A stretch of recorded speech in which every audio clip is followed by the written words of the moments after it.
has just failed. Even I got a random one, which I think probably is connected, but I got a random situation where the last stream that we just set up, it wouldn't connect to it, but it somehow seemed to still complete the stream. Like, I don't know. I don't know what happened with that last stream. All I know is that I went back to it and it was already saying that it had been completed. I mean, I don't know. All you need to know is there are fires everywhere right now, right? So we're live. I don't know how long we're live for. I've dropped the settings. We're trying to get through as best we can. And we're going to have to fumble our way through. At the moment, it seems like we've got something, right? So we're going to cling on to this, and we're going to do what we can. But, yeah, this is the worst. But saying that, we've had glimpses, haven't we, over the past few days, where there's been a bit of dropout. Even last night during Raw, there was a few little dips, which we were able to fix, and we got through. But there was a few little dips throughout Raw. I just did the wrestling escape pods, and that was absolutely fine up until the end. And then that's when someone just turned my internet off. That's just when it just died. The whole thing just died. So, yeah, we are not in a good place at the moment. We're going to have to see if we can just make our way through and get through and take it from there. I'm quite pleased with how it's holding at the moment, though, so... What I'm going to do is audio's coming through. It says pictures coming through. I do need to try and get the chat on screen. I don't know where that is. So we'll try and get the chat on screen. And then we'll have a little look at the card for tonight. We'll take it from there. And then we will jump in the chat. Right, so let's do this. Let's do this and this. And that should fix that. Yes. Blooming technology, said Miss Clown. I know, buds. I know. Oh, honestly, I don't think there's anything more frustrating in my life. I can't think of anything that is more frustrating. I mean, all you want to do is just talk wrestling and get stuck into it. And when there's I've said before, there's little light in the corner, which is normally just green all the time. When that's red, it means that there's not enough information being fed to YouTube. So you have to obviously get it back to green. So it means trying a different router, turning the router on and off again, turning the computer on and off again, trying the connection between the two, dropping the settings. This is a brand new camera that I'm using today. Brand new camera. It has the ability to stream in 4K, right? The only reason we're not is because my internet can't even cope with 480p, let alone trying to get to 4K, right? So I don't really know why I bought it, to be honest. I think I bought it more for videos than for streaming. So if ever I do like the videos, and a big thank you actually to everyone that did watch that CM Punk breakdown video. It's not content that we normally do, those kind of breakdown videos. But there were some really nice comments that came through, and it seemed like people really enjoyed them. So it's really got me thinking about what this channel and what the second channel, what they're going to look like in 2024. Because we're still going to do the streams. They're not going anywhere. I've got some new videos that are going to be dropping very soon, which I think people are going to really enjoy, and I hope people enjoy. They're going to be dropping onto this channel. But I think there's probably scope for those kinds of breakdown videos, for those kinds of let's dig into this a bit more kind of stuff, you know? We haven't really been doing that. Maybe wrestling doesn't offer us enough of those types of moments, you know? I mean, this was obviously an exceptional week with CM Punk. But I think where we can dig into things a little bit deeper, I think there is probably some value to doing that. I think there probably is like people would probably enjoy doing that. So, but I'm thinking it might sit better on the second channel than on this channel. So it really did get me thinking about what 2024 might look like, and I really want to start using that second channel more again. It's been very stop-start, but if I can figure out what 2024 looks like and just stick to that for next year, then hopefully, you know, we might end up like really getting somewhere and really getting some really fun content. So I am always looking for things outside of the streams. And so that is definitely something which I was very grateful, very pleased to see people enjoying. So yeah, we did break down the CM Punk promo last night. And as we said, seems like people enjoyed it. Right, I think, do you know what? This has held. I know that was super late, way later than I wanted to be, but thankfully still before NXT, of course. So we have got the card for tonight. Let's go through that. We'll look at the super chat. We'll get to the comments. My head is spinning because we've got so much stuff to get through and no time to do it. So, right, tonight, NXT, we have got, it looks like we've got, is that Ilya Dragunov? Breaking after their run-in earlier today. What? After their run-in earlier today, Ilya Dragunov is going to go one-on-one with Nathan Frazier tonight. I don't know if the title's on the line, but apparently there was a run-in there. And so we're going to get Ilya Dragunov against Nathan Frazier. Setting the stage for Deadline. This is from Triple H. Setting the stage for Deadline with a night of opportunity. 2 Iron Survivor qualifying matches. Plus, Wesley takes on Bronson Reed, who takes on Johnny Gargano, who takes on Cameron Grimes in a huge fatal 4-way. So we've got that happening as well. So Triple H just trying to keep the good times rolling. Haven't seen the number yet for Raw. I'm expecting it to start with a 2.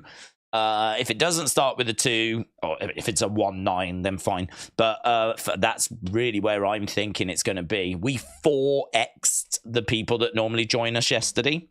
Normally we get about 10,000 views for our Raw stream. We ended up doing 40,000, which, I mean, we were not alone. I'm sure everyone that streamed saw massive increases, right? So we're not alone, but I can only go off what we did, and what we did was 4x. Now, I don't think that Raw is going to 4x, but I think that Raw is going to see a healthy increase. You know, for them going from 1.4 to 2, increasing by 600,000, I think that's very possible. The number might already be out. I genuinely haven't seen it.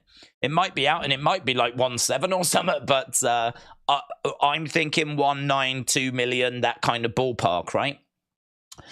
So we've got a fatal 4-way. This is to find the number 1 contender for Dominic's North American Championship. Feels like it's going to be Wesley that's going to win that. We've got Ilya Dragunov taking on Nathan Frazier. We've got the family of Stax and Tony. They're going up against Angel Garza and Humberto Carillo. And then we've got Kelani Jordan taking on Kiana James. And there's another match as well, which I wrote down. Bron Breakker against Eddy Thorpe. Bron Breakker against Eddy Thorpe. That's the other Iron Survivor qualifying matches. This week, the matches were picked by Jerry the King Lawler. So those are the matches that I've seen announced for NXT tonight. Let's jump over to the super chats and everything, and then we'll jump into the normal chat. Tyler, shout out to you, my friend. Tyler says, Daze, you've been my favorite YouTuber since 2019. Keep being you. That's really kind, bud. Thank you. Really appreciate the support.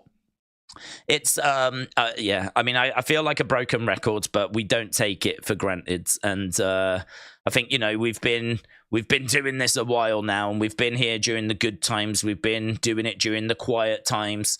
You know, pandemic was a bit busy, and then obviously coming out of that, it settled down as everyone was out seeing friends and reestablishing their lives and everything. And even like at times this year, I would say after SummerSlam, you know, I feel like we've just been through quite a quiet couple of months.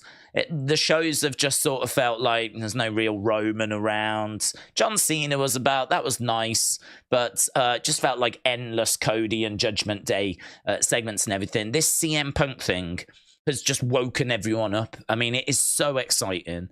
And it just really is, I think, reinvigorated a lot of things. I'd say the only thing that's not been reinvigorated is my internet connection. Right? That's the only thing that seems to be still sleeping. everything else in the wrestling world seems to have burst into life. So it's very exciting time. So yeah, I really appreciate it. And 2019, man, that's a long time. That's not long after we started. I mean, we started the year before. And, you know, going back to those streams, I'd imagine they're absolute garbage now. But yeah, that's a long time, dude. Shout out to you, Tyler. Cameron Stewart said, Happy Giving Tuesday. I've never heard of this. I've only literally just been told about it by Triple T. So, Cameron, shout out to you, dude. Happy Tuesday Giving Day or whatever it is. He might have even made it up. I've never even heard of it. But, Cameron, shout out to you, bud. Christopher MJF says, plans for Punk to take on Roman after Seth. So is this the word on the street, is it? Is this what people are saying? Is this where we are? Because let's have a little look, shall we? Is this where's this coming from, Christopher? If you do ever hear anything, right, and this isn't, I'm not having a pop at Christopher, but I'm just saying, if you do ever hear anything or you want to bring some news to the community, which I would urge that you do, right? I'm asking you to do that. I'm saying if you hear something that you think the community is going to be interested in hearing, put it in. But I think it'd be a good habit to put where you heard it.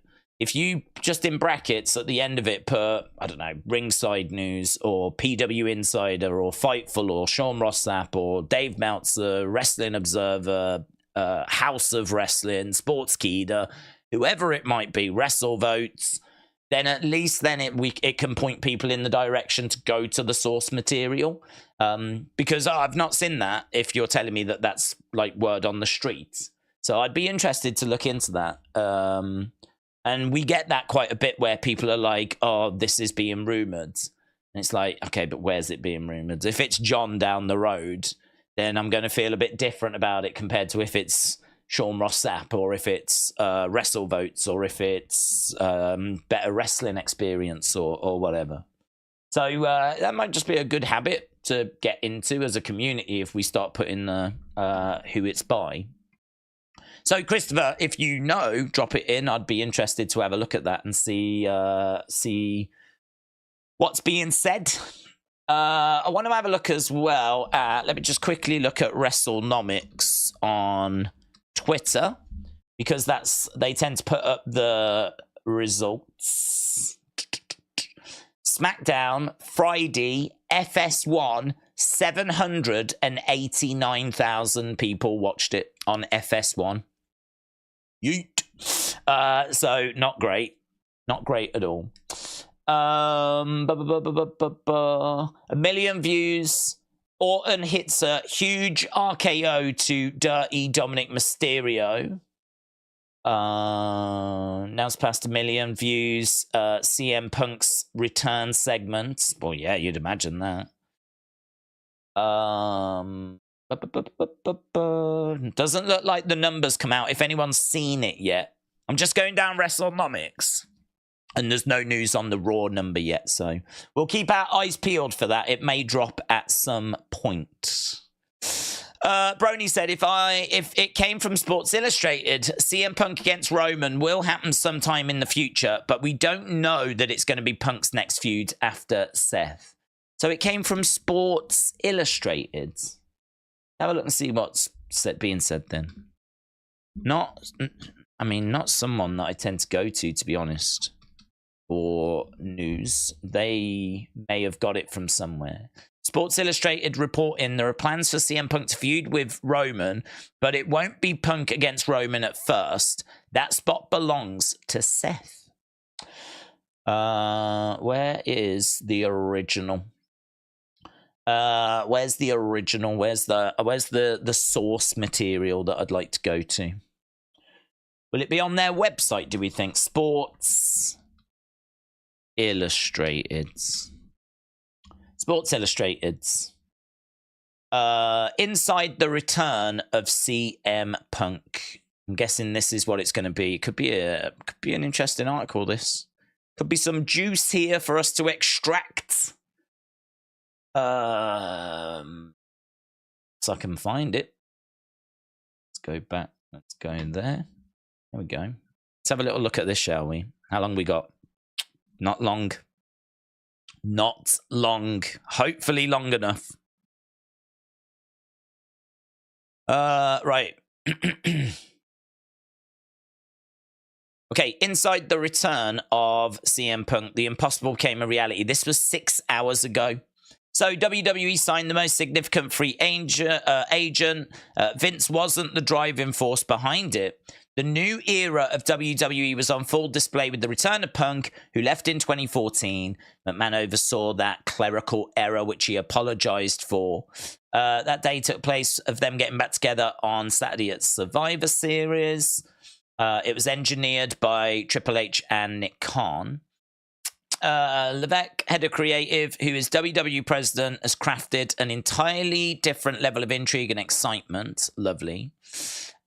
Punk's contract, Sports Illustrated confirmed, extends beyond WrestleMania. On the subject of WrestleMania, Punk's presence adds to a star-studded show.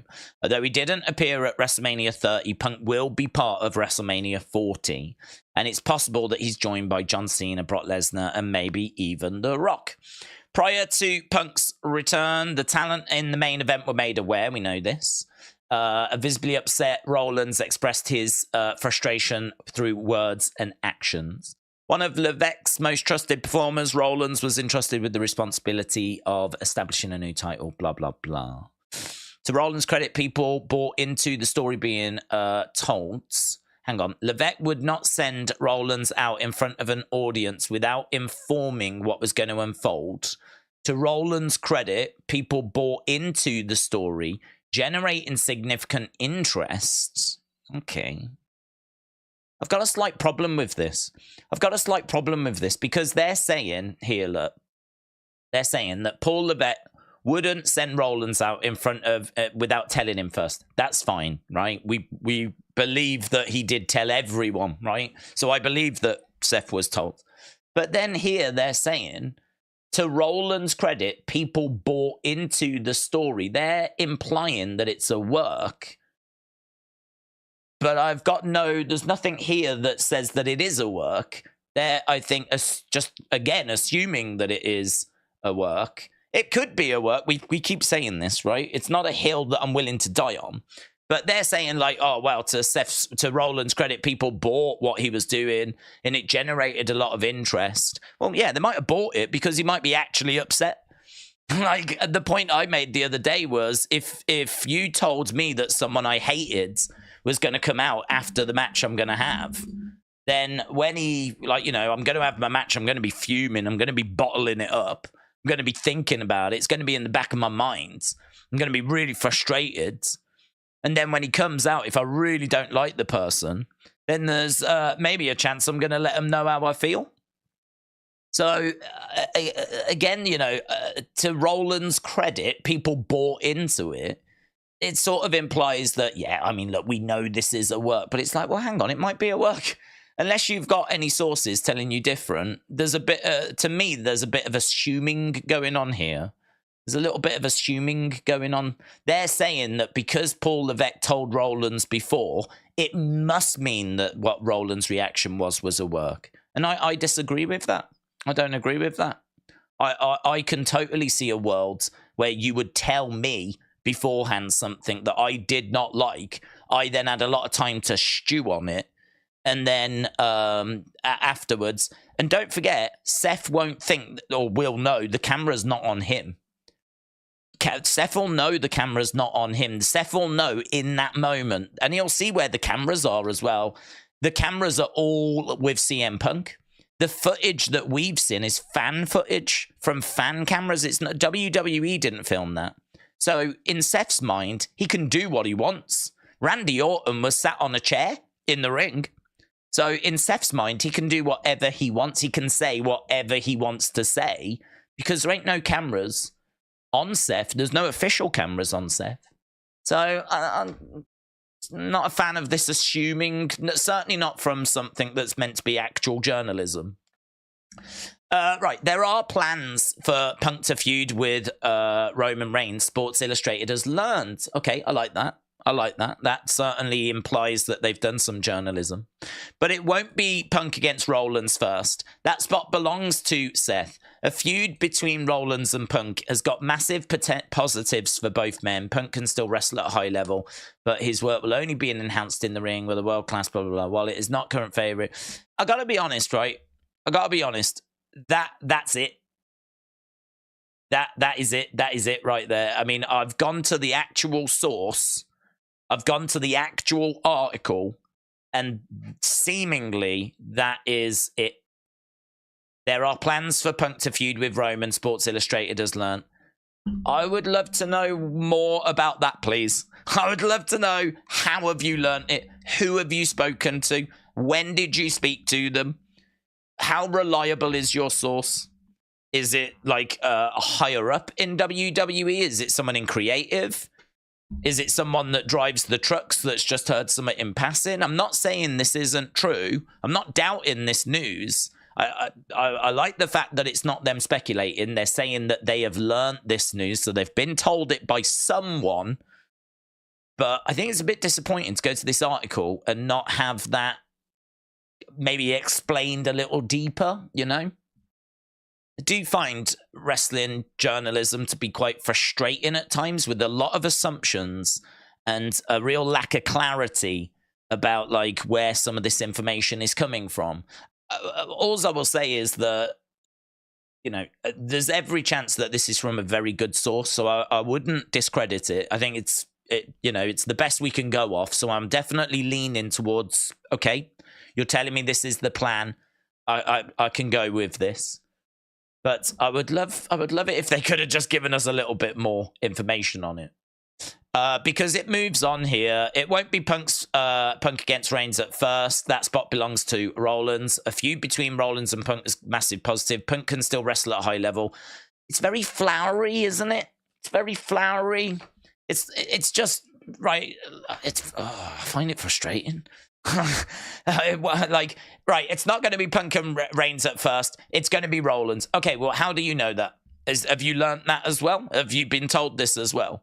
Can you give us any kind of concrete information, like a source has told you that, who this source is? No, instead it's like a feud between Rollins and Punk would be massive for both guys. Punk can still wrestle at high. I don't care about this stuff. I want to know more about where you found this actual information out from. His work will only be enhanced with the ring with a world-class wrestler like Rollins. While it is not the current favourite, there is plenty of reasons to believe that Punk Rollins could serve as the main event for the opening night of WrestleMania 40. Rollins, that would simply not be the case without Punk. Punk's return is also strategic. WWE's top executives, specifically Khan, are hard at work on a lucrative new media rights deal. During his controversial run in AEW, Punk proved to be a phenomenal asset with Warner Brothers Discovery. CEO David Zaslav. This is, okay, good. This is what I'm talking about. Here, look, so they're saying that CM Punk, when he was in AEW, he proved to be a phenomenal asset with Warner Brothers Discovery CEO David Zaslav. So there must be some sort of relationship that they established, right? So are they hinting that this could lead to Raw going to Warner Brothers Discovery? Punk was a key figure in AEW's new Collisions show, which was set to be built around him. Ironically, had Punk have stayed with AEW, he would likely have worked Collision on Saturday. Yes. Speaking with multiple members of the... Yes, look! This is what I wanted! This is what I've not been getting! Look! Speaking with multiple members of the active WWE roster. Good. I mean, that just makes me question this, though, right? That just makes me question that. Because why is the information not for this? Where's the information about this one? Why are you being a bit shady about this? Who have you spoken to about that? Why haven't you gone to the same depths of detail on that one? But here on this one they have, speaking with multiple members of the active roster. So we know this is coming from the wrestlers, the locker room. Good. Sports Illustrated confirmed there are concerns about how Punk will integrate himself. Though his run in AEW was exciting, it was also diversive. Punk had his share of enemies, as well as plenty of supporters. The feeling is reminiscent of the returns of Hogan, Nash, and Hall in 2002. Okay. Speaking with a handful of, look, they can do it. They are capable. They can do it. But why haven't they done it here then? Eh? Why haven't they done it here? Huh? Speaking with a handful of AEW talent, the feeling is Punk will be on his best behavior at the beginning, but historically, multiple people have added Punk's runs do not end well. Multiple WWE talent noted to Sports Illustrated that belief that the WWE locker room is more united. That's interesting. So according to a handful of AEW talents, they believe the WWE locker room is more united than the one in AEW, which has been proven susceptible to leaks. Yeah, but it's also proven to be very good. Like the Brody Lee stuff, that was very good. They didn't leak on that, did they? A major element of Punk's return is that WWE did not chase him. Punk opened the line of communication, listened, and then agreed. Punk is motivated to show he is the best to an extent, return to a place he blah, blah, blah, blah, lovely. On top of that, it was not engineered by McMahon, who had been WWE's end-all, be-all for the last 4 decades. The times have changed. It is Levesque and Khan that were responsible for Punk and turning the industry upside down. Punk is back in WWE, and the excitement begins anew. So my evaluation of that is it's good. It's noteworthy. I'm grateful that people have highlighted it. I think it's news that should be taken with just, again, a little bit of pinch of salt, like you should with all news. But I think it's a fair article to reference. I think we can say that, okay, we've got a rough idea as to where this is going, right? And we can certainly use this as a basis for a conversation going forwards.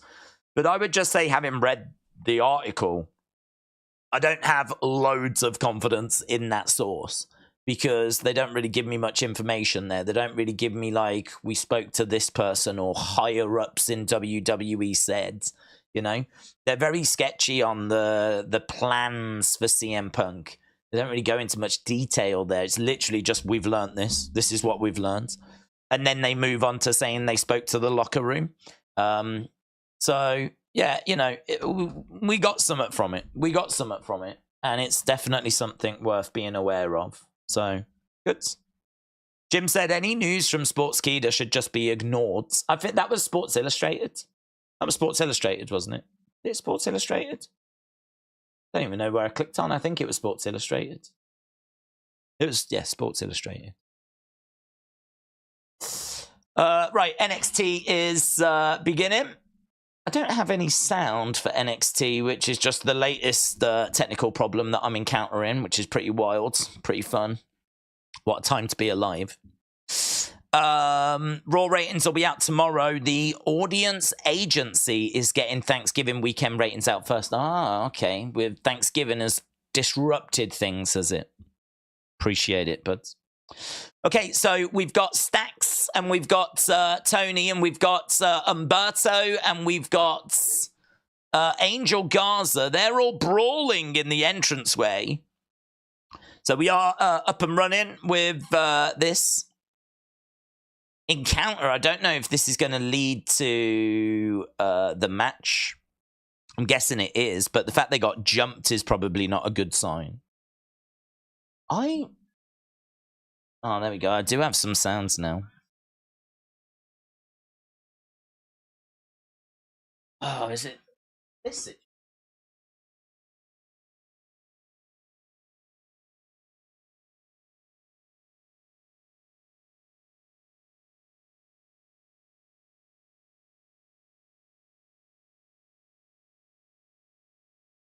I forgot I got these new headphones, haven't I? There's maybe a chance that it's not coming through the sound because of the fact I've got these new headphones. Let's see if this works. Yeah. That's why I wasn't getting any sounds. I forgot I had these things. I was using them yesterday so I could hear CM Punk, because normally, like, I can hear it, but it's a bit, I have to turn it right down. And I wanted to make sure I could really hear it this time. So I was like, I've got no sound. It's because I've got these things plugged in. Lol. Right, we are underway then with our first match, and this match is going to be the family. The family versus... I don't think they're called Los Lotharios anymore, but we'll call them that. You know, I'm sure they won't mind. Right, should Stone Cold come back for one more match against CM Punk? Well, you could definitely do it, couldn't you? You could definitely do it. I think that it's not a match I care for. I thought that Stone Cold's match against Kevin Owens was more than I expected, but it was not... it was just... It was full of spots, wasn't it? I mean, we had, like, stuff on the commentary table. He bundled him in the back of a little cart and, like, drove him up the entranceway. They were kind of fighting in the crowd. It was a brawl. They had a fun few spots planned, and I mean, look, I'm not throwing shade on it because it was way more than I thought they were going to do. It was like a match, but I don't know. I don't know that I'm gonna get from Stone Cold CM Punk anything that's going to be better than CM Punk versus someone else, you know? I think the idea of CM Punk Stone Cold is much better than the reality of CM Punk Stone Cold. Listen, you do it if you can do it because it's gonna sell and people are gonna tune in, right? But oh man, that thing could bomb hard. I mean, Stone Cold is very limited in his movement, and that was evident in the Kevin Owens match. And of course he is. Of course he is. It's 2023 and the guy was flipping having troubles with mobility 20 odd years ago. It's 20 years later and he's not been wrestling, of course. So I'm not throwing shades. I know it sounds like I am. I'm not. I'm just being very honest in saying there's so many matches that I want to see. There's so many matches that I think you can do, you know, the Gunther match, the Sammy match, the Kevin match, the Roman match, the AJ Styles match, the Finn Balor match, oh man, you just keep going. I mean, even him against Grayson Waller, I would like to see at some point. I'd like to see them going on the microphone with each other. People want to see him against LA Knight, or we were just talking on the Wrestling Escape Pod about a verbal exchange between those two. So I think there's so much that you can do. Bringing back Stone Cold in 2024 to do a match which I'm just not convinced is going to live up to expectation is one that if we get it, I won't be down on it, but I'm not going to be campaigning for it. Right. We are up and running. Stone Cold only needs a pork pie and he'll be grand, said Miss Clown 1. The guy said, "Would you be a fan of Punk's AEW run?" Yes and no. I was a fan of CM Punk in AEW. I was into him when he came back. I was into him when he returned. I was into some of his matches, some of his feuds that he was having. I really enjoyed his match with Samoa Joe at Wembley. In fact, I would still say that was my favorite match from that show. And I had a lot of praise for that match as well at the time. So I'm certainly not a hypocrite in the sense of I was someone that was trashing Punk in AEW and now I love him in WWE. Like, I've always been a fan of Punk and I was a fan of his work in AEW as well. So, yeah, I would say, though, that there was definitely some matches and some booking that I wasn't keen on. There was definitely things that he was doing in AEW that I wasn't bothered by, but that wasn't really his fault. That was just more how he was being used. And to be honest, even I would say they got the vast majority of it right. I mean, him working with, like, FTR was great. And the whole CM FTR stuff, because I love FTR as well. If they came back to WWE, I'd be over the moon. You know, AEW, for as much as they get trashed, they do have some legit, really good talent. You know, I mean, they had Cody, they had Jade, they had CM Punk. There's 3 people that WWE have taken. We know that WWE wanted Switchblades. We know they were having serious talks with Will Ospreay. So in a not too different universe, both of them may have ended up going to WWE. We know that they had their eyes on Wardlow. I don't think anyone would be surprised if they ended up picking up MJF. Would anyone be surprised if WWE went and got Jamie Hayter? Or if WWE went and signed Britt Baker? Or if WWE tried to bring back Timeless Tony Storm? Like, or Swerve, like WWE wanted Swerve? So, you know, one of the things I would say about AEW is that they have a roster, a good roster, that you know, in a different world, a chunk of it, a nice, decent chunk of it, would be in WWE and would have found its way to WWE. So that is definitely something that you can't really throw shade at AEW for. It's not like they're just all full of Marco Stunts and Joey Janela's. They've got some real talent there. No shade on Joey Janela. I don't have, or Marco Stunt. I don't really have any negative feelings towards them, but I would say that those are wrestlers that you don't quite envisage being in a major promotion, trying to, you know, do major storylines with. But Swerve is, and Jade is, not with the wrestling, but with her looks, and Cody is, and you know, they've got some good people, and they're FTR, and you know, I think the Acclaimed have been really fun as well. So yeah, I mean, look, they've got talent, but it's just how do you use that talent? So I was a fan of CM Punk in AEW, but not all of the booking. If anyone's going to go, well, what about this? What about that? What about when this? What about no. Don't confuse, don't confuse the man with how the man was booked. I think he had some great matches, and as I said, I enjoyed his one, especially in Wembley. And I am very excited to see how we're going to use him in WWE. Yeah, very excited. Kappa said, happy NXT Top Tuesday. CM Punk is back. It's exciting, isn't it? It's exciting. I'm also excited that this stream has not crashed. I am also very excited about that because we were really struggling for a hot minute there. A good 20-odd minutes. A good 20-odd minutes that we were struggling to get connected, but thankfully we are now. And we are at commercial break, by the way. First match, Family against Los Lotharios. This is, I think, for the tag titles. And we are going back to the action.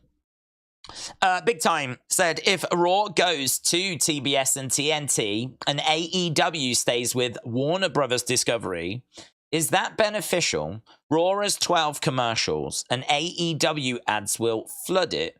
Remember, All In on BT. WWE has no say on that. Hang on. How would they stay with Warner Brothers Discovery? Where would they go? Because I can't see WWE wanting to be on the same network, same platform as them. So if WWE go there, then I'm guessing that means AEW will be leaving there, unless they go on to like just the streaming side of it. Don't know. I don't know. This is something. I mean, we know there's a lawsuit with MLW at the moment because WWE wouldn't allow them to go on to Vice. And according to MLW, there was big plans for them to go to Vice. And it was WWE that somehow scuppered those plans, somehow. I don't know if they provide, it must be like connected network. You know how these networks work. They've got like multiple channels. So Vice must be owned by someone that WWE has got connections with, and they were able to prevent MLW from getting shown on TV. The idea that WWE would be, well, certainly they would not be happy. But I don't know really if they would even want to engage with the idea of AEW adverts being shown during their programming. That is something that WWE will be aware of, conscious of, and definitely not want to entertain. The problem I suppose they've got, though, is 1, 2, Stacks gets his shoulder up. The problem that they've got is that if they don't accept that offer, what does the other offers look like? They might be in a bit of a bad situation, mightn't they? I mean, it's hard to know what they're being offered. But if that is far and away the best offer on the table, then they're in a bit of a rock and a hard place, aren't they? I would not be surprised if there was 2 similar offers. If they had an offer like that was similar, and the other offer meant that they didn't have to worry about AEW adverts, that might be a deal breaker. That might be something that sways them to a different, But if that is far and away the best offer on the table, then there might have to be a tricky decision made. But what do you do? And what can you do? If all the other offers are, nowhere near as good, what do you do? Boom, Garza planting Stacks after low blowing him, and it is for the title. Oh, Stacks kicks out, and as he kicks out, he low blows Angel Garza. So there was a low blow to Stacks. Stacks just got his own back. Low blowing Angel Garza. He's going to go over, make the tag. In comes Tony. Over the top rope to the outside goes Humberto. Now, boom, planted. Down goes Garza. I think the family are going to do this. Oh, look at that. Couple of kisses to Stacks, and Stacks gets thrown to the outside. He gets sacrificed as he gets chucked over the top. He lands on Humberto Carillo. That allows Tony to get the pin and the win for the family. The family retain! Yay! Would have my sounds going, but I need to reset them up. Fiendish FBE 0203. Shout out to you, buds. Daze, how are you? Stressed. There is nothing more stressful than having internet problems. So, the fact we were like 20 odd minutes late to start this stream, probably even longer than that, actually. I think we might have been clocking in 25, 30 minutes late. Means that I'm still stressed out. Other than that, I'm fine, thank you. Who do you think will be Sting's final opponent? I hope it's not Ric Flair. I don't think it'll be Ric Flair. I think Ric Flair would do it, but I think that AEW surely know better. Getting them cleared and... Oh, I don't know, man. Yeah, I don't think so. I feel like Darby's probably the pick. He's been with Darby. Having Darby go one-on-one with Sting and Darby beat Sting might not be the worst idea. Test himself against one of the greats. But, I mean, does Darby get much from that? He probably should beat Sting. This version of Sting, this broken down version. Or you do a tag match and you do Sting and Darby against some tag team. Find a tag team. Any tag team. Or maybe you do Kenny.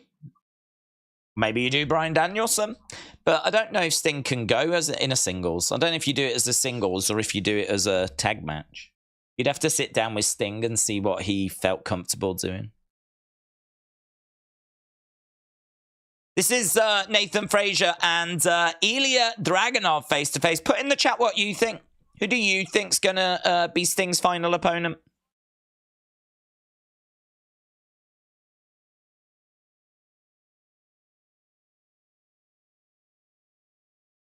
We're beyond the point of apologies.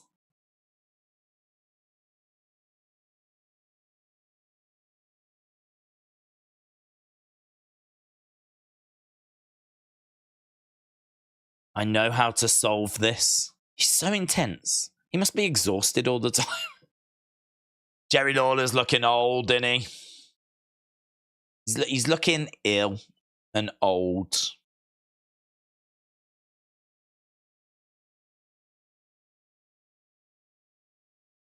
I think he still wrestles, though. When was his last match?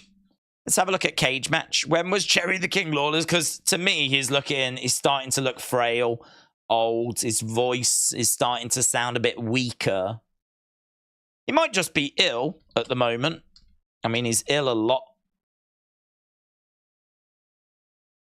If he was still wrestling, I'd go and see him. He's an absolute legend. Here we go. January. January was his last match. He went in a singles match as well. North Carolina. He had a singles match against the Beer City Bruiser. Please don't make that his last match.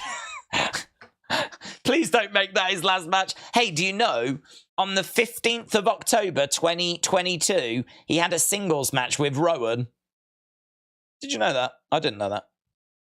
He had a singles match with Eric Redbeards at WCPBTW in Shoemaker Center in I don't know how you pronounce it. Ohio. Chillicothe. Never heard of it. They went 11 minutes 57. Mental, innit? No, there'll be people that don't believe me. But I am reading from a thing. Look, 15th of October, 2022, Jerry Lawler defeats Eric Redbeards, 11:57 in Chillicothe. It's where Tony D'Angelo's from. Hey, look at that. And a bit earlier, it was Eric Redbeards and Jerry Lawler in a tag team. They beat Money Shot. And he had an IWC, that's the Internet Wrestling Championship. It might not be. The IWC World Heavyweight title champion Elijah Dean beat Jerry Lawler in 3 minutes 14. Wow, he had a Kiss My Foot match. Kiss My Foot match in 2022. Oh, my God.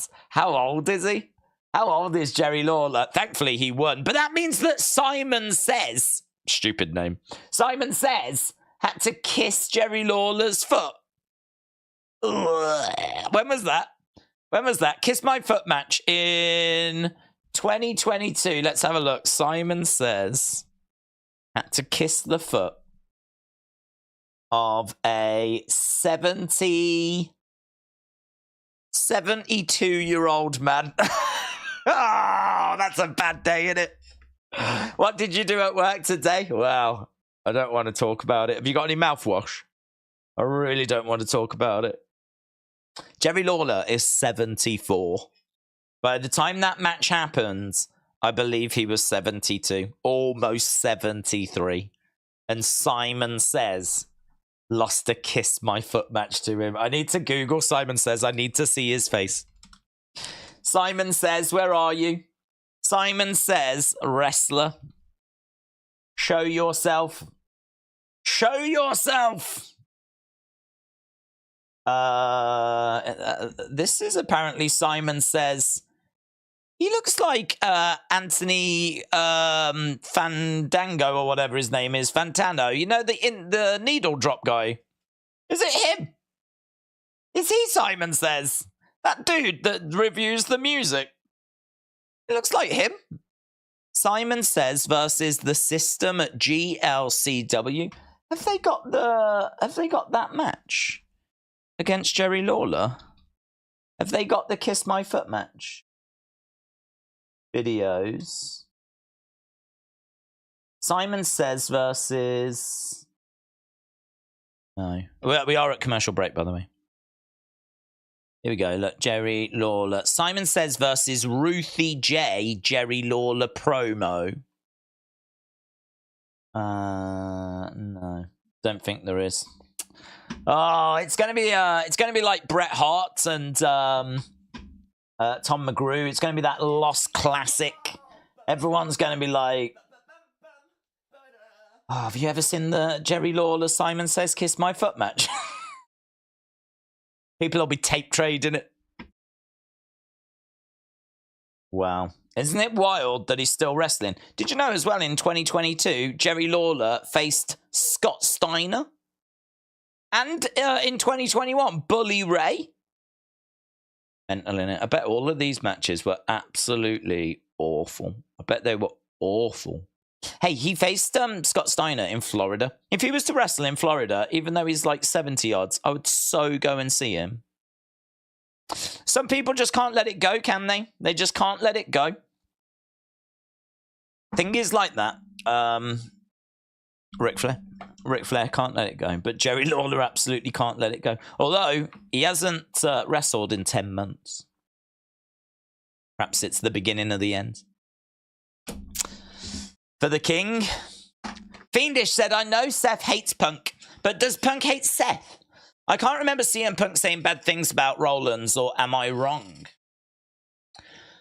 I think there's been some social media exchanges. I don't recall Punk saying anything in any interviews, to be honest, but then I don't know if Seth's ever really come up in interviews. So I think there's a long list of people that don't like CM Punk.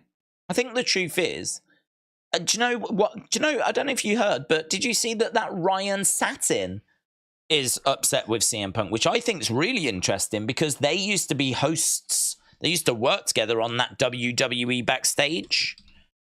Ryan Satin, CM Punk. Let's see what gets said here. Serious allegation. Yeah, look at this. Look at this.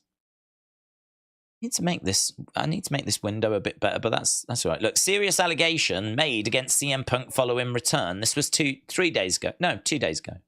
A big allegation, not that big, has been made against CM Punk. Ryan Satin worked for WWE backstage at the time, and Punk was working as an analyst.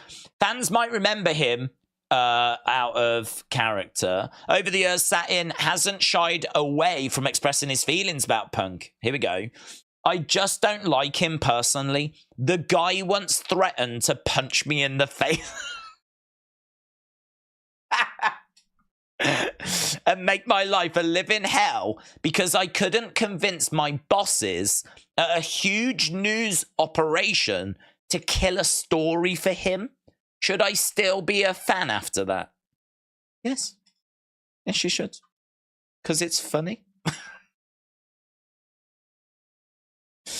Hey, look, talking of funny things, here's Lexis King.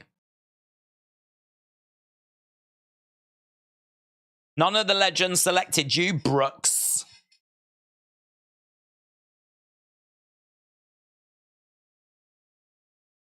Lexis King saying, I'm just calling it as I see it.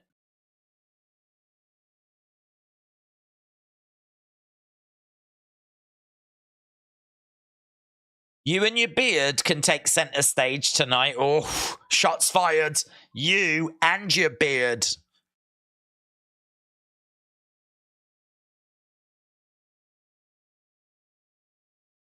You got it. You got it, Brooks. You got it, mate. Let's go. Right, Nikita Lyons is back training again.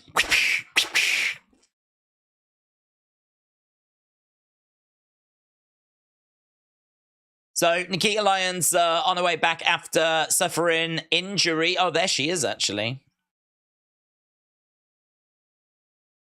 Let's go. I was never a big fan of her, to be honest. I find she's more just looks over substance. But the annoying thing is that she can actually strike really, really well. And she does bring some of that into her matches, but we're just so focused on, you know, the junk in the trunk.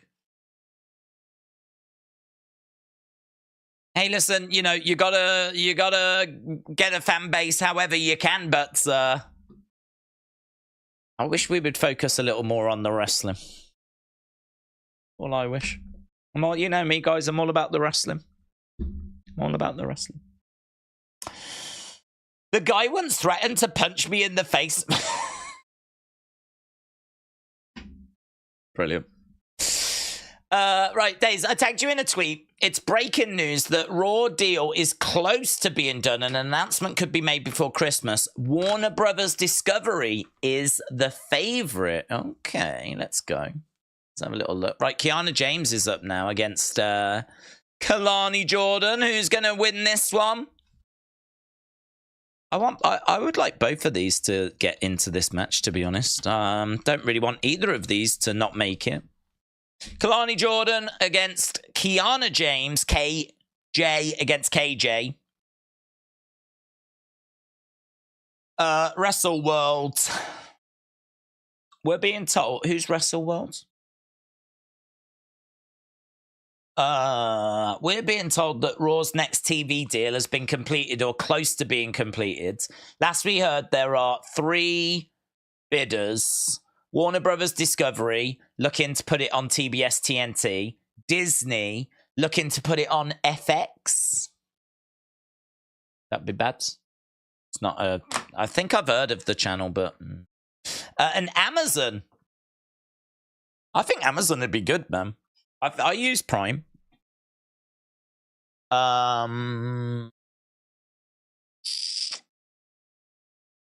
It's not really the same as just clicking on your TV, though. Also in the run-in, as a distant 4th, is NBC Universal. To possibly retain the rights for either USA Network or Sci-Fi. Okay. Well, something to keep an eye on. Word on the street. I've not heard of Wrestle World, though. They're claiming this as an exclusive. They've got 972 followers. Have they got a history of being told things?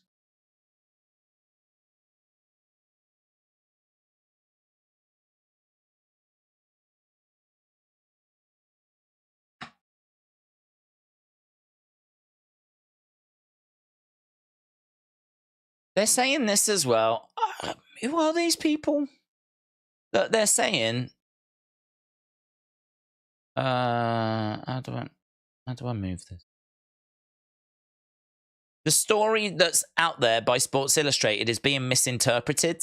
We can report that plans right now call for CM Punk versus Seth during the road to WrestleMania, with Cody Roman still being the major story for WrestleMania.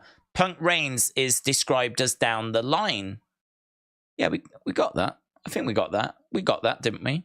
I didn't think that we were getting Punk Roman at WrestleMania. Perhaps some people did.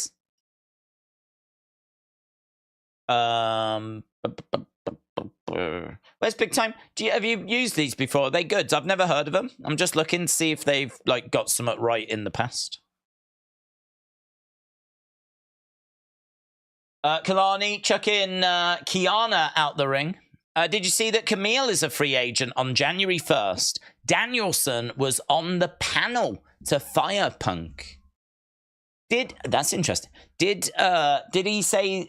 Did Tony say that was a unanimous decision? If it was a unanimous decision, then we know that Danielson played a part in firing Punk. But if it wasn't, then maybe there's a chance Danielson still wanted Punk to stick around, you know? Kalani Jordan gets thrown into the commentary table. There we go. There we go. If Camille comes to WWE, I'm going to quit WWE. Oh, why, William? Don't you like Camille? Don't you like Camille? I like Camille. Camille's good. Don't you like her? Why don't you like her? I'm confused by that. Didn't think anyone would have any strong opinion on Camille.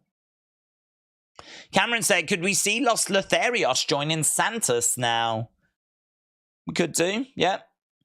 We could do. There's been word on the street of them potentially coming up, getting involved in that story in some way, so we could do. I mean, they've not... Well, I don't think they're in a great place, to be honest. I don't feel like they're in a great place because they've gone back down to reinvent themselves and they feel as irrelevant as they ever have. They spent so much time talking about their granddad and all this kind of stuff, their grandfather and what he meant and how they're going to do him proud. I mean, I suppose what they've managed to do is shake off the silly tag. Do you remember they were doing the kiss cam stuff and all of that? I suppose they've managed to move past that. But you could easily have done that within a few weeks on the main roster. Like, I don't know... I don't really know what we've done with them. I mean, maybe in ring they're going to be a little bit more developed. I mean, they've spent a lot of time at the Performance Center. So maybe they're coming up feeling a bit more comfortable, confident, a bit more well-rounded.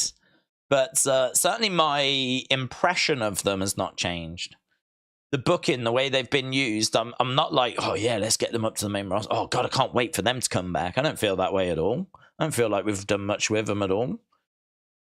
Well, I can't say we haven't done much with them at all. I mean, we have definitely had it so that we've, as we said, you know, reinvented them. But considering the amount of time they've been in NXT, it's hard to care if they do come back up and join up with Santa. So I don't know. Maybe there are some stands out there for Angel Garza and Humberto Carrillo, but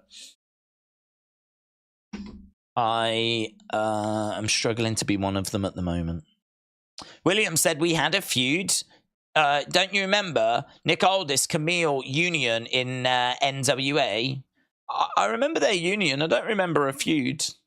I remember Strictly Business. And didn't she jump into the chat? Nick Aldis did.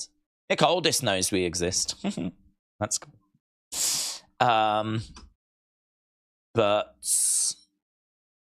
did Camille come in? I feel like she did. I feel like Camille's been on the channel. No? Was there words? Were words exchanged? I don't remember. I don't know. Do we not like Camille? Someone needs to tell me if I don't like Camille, because at the moment I do. So if I need to be told that actually I don't, then someone needs to fill me in very quickly. Santa should stay solo, said Brony. Tom said, do we know that Camille's going to... Nah, it's just speculation. It's just that her contract's up soon, that's all. Big Time said, Los Lotharios are great wrestlers. It's just bad creative direction. Solo Santos getting that nice heel run at the moment, said Gerald. How old is Camille? Camille. If you've never seen her, she is good. She's 31, and WWE should sign her. I need a decent picture of her, don't I? Really. That's all right. We'll go with that one. That's Camille. She has got some muscle. There was another picture that I saw of her where she was really jacked, and I was like, oh, that'd be a good one to show. This one. Look at that. Here's how NWA star Camille dominates pro wrestling and bodybuilding. I mean, obviously, that's when she's in, you know, competition shape. But I mean, even so, like, you know, she clearly works on her physique. She's got a decent size to her. That was from AEW, wasn't it? That was AEW. That is her towering, as everyone does, over Layla Hirsch. Layla Hirsch isn't the biggest of girls. Look at that. Look at that picture there. It's like mother and daughter. Look at this. Jesus. Look at that. Even, like, Andre Hogan was only, like, a little bit off. It's like two different species. It's not even, like, two humans. So, yeah, that's Camille. She is... I haven't seen her wrestle for a long, long time. I don't remember her ever being... I remember her being fine in the ring. Like, she's not useless in there. She's good. She's good. She can go. She doesn't get lost or, you know... But I don't remember her being someone that's going to, like, you know, blow your mind, 5-star classic type stuff. But she could come in... She could come in and be competitive at the top of NXT straight away. Hello. We got Roxanne's ringing the bell. Roxanne. Roxanne's ringing the bell. Yeah, that's disrespectful, that is. Kiana Jordan. No. Kelani Jordan. Split dead moonsault gets the pin on Kiana James. That's moody, that is. The bell rang. The bell rang. Roxanne rang the bell. And Kiana James thought the match was over. She was all distracted. And Kelani Jordan gets the win. It's moody. Santa's in the crowd. Is he? He's got time, innit, I suppose. He's still got a while before Christmas. She's 2 Kayla Braxton's tall, said Dark Angel. Camille was the NWA Women's Champion for 3 years, says James. Someone's let their child at ringside. Mommy Camille is about to squash her. Yeah. I mean, it is deceptive because Layla Hirsch is exceptionally small. But Camille is also on the larger side of the women's division. So, there we go. Lash Legend, Tiffany Stratton, Kelani Jordan, and Blair Davenport. I think that's everyone that's qualified so far for the Iron Survivor match. Right, we're hearing from Cameron Grimes.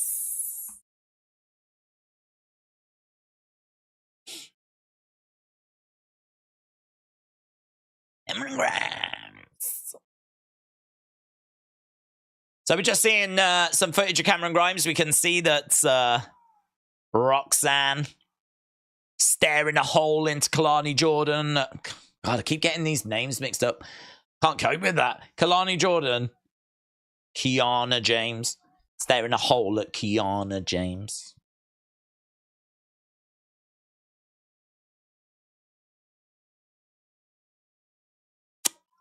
NXT Anonymous has tweeted, says Alexis Gamer.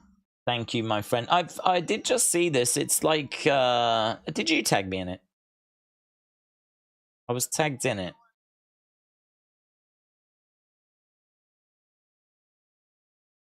So, Lexis King.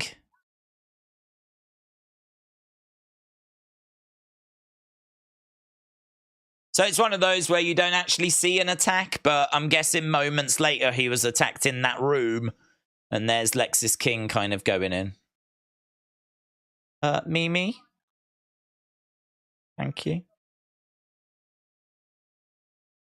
Is there no live tonight?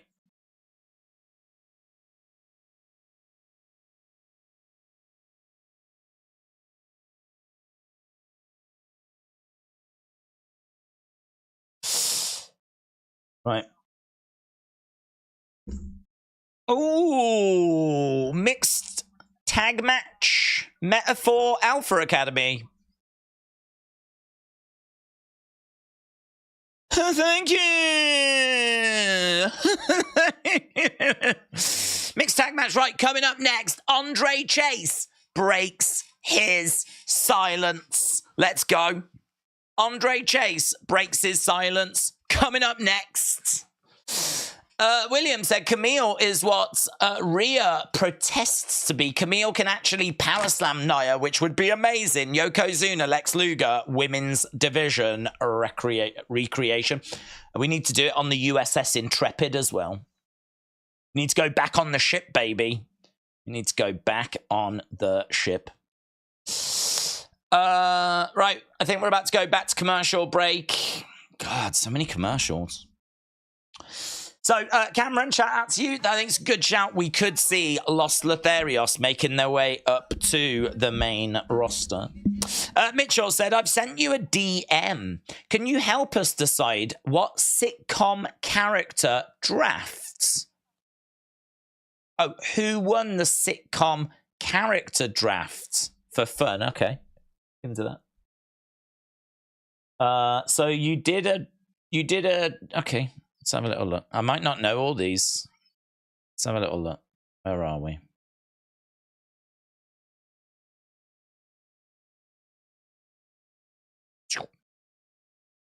Okay, so, drafts. Mitchell. Shannon, we got a name reveal. So I don't understand I don't quite get what this is. So are we meant to pick who got the better list? I've never seen Brooklyn Nine-Nine. Right, Michael Scott, hilarious but cringe. Joey, not as good as Chandler. Never seen Full House. Fonz, goated. Never seen Full House. Tim the Toolman Taylor, yep. Fran the Nanny, don't know it. Brooklyn Nine-Nine I've not seen, and Jerry Seinfeld, okay. I think it's strong. I think it can be beaten. Jim from The Office. Jim was good. He was a prankster. Jim was more likable, I would say. But without Michael Scott, I think the show suffered. Oh, that's a tough one. That's a tough one. I'm going to go Michael Scott on that. I'm going to go Michael Scott. But she gets Chandler, definitely. Right? Gloria for Modern Family. That's the what? That's the Hispanic one, isn't it? No, she should have gone with the dad from Modern Family. The dad from Modern Family is the funny one. No, and she's gone Haley. Haley's not funny.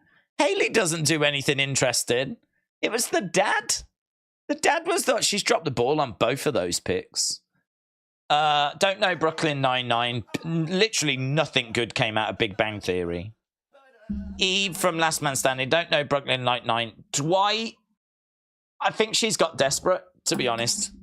I think she's got desperate at the end. She's gone with Dwight. How do you pick Gloria and Haley from Modern Family and you don't go with the dad? I don't get it. I don't get it. I think, to be honest, without being disrespectful, I think they're both beatable. I think they're both beatable. And I'm going to say that Mitchell edges it for me personally. But I think the community, pretty much everyone in the community could come up with a list that could beat both of those. Out of Modern Family. Straight away.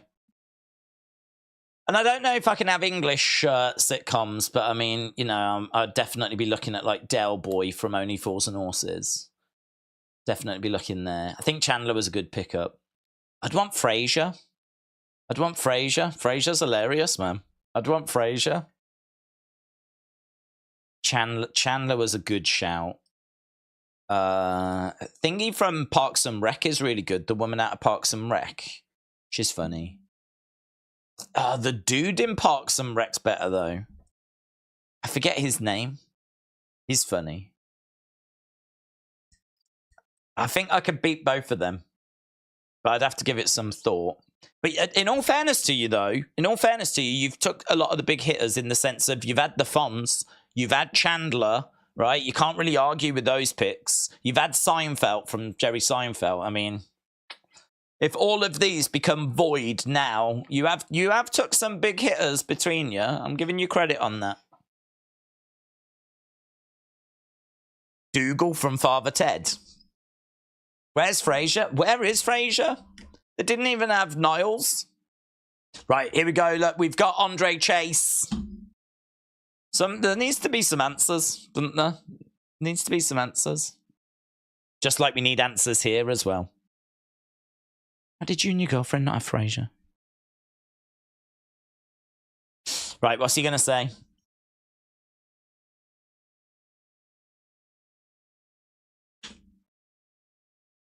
He wants to thank the investigators. Everyone's looking very concerned. I still don't get why JC Jane is with them.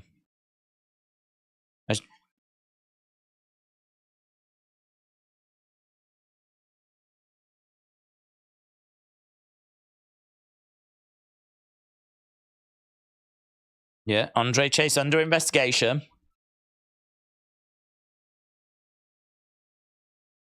It's an ongoing investigation. They're doing it like news. Yeah.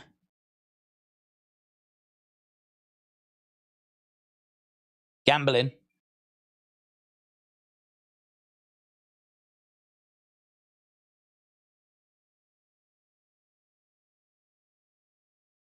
It's all true.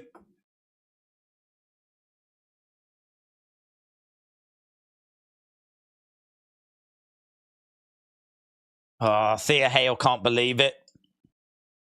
JC Jane can't believe it.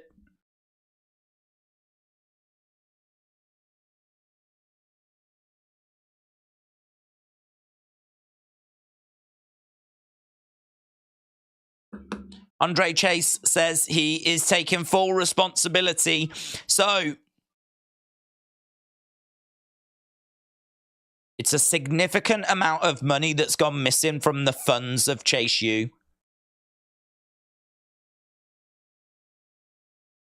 Gambling. Misuse of university funds.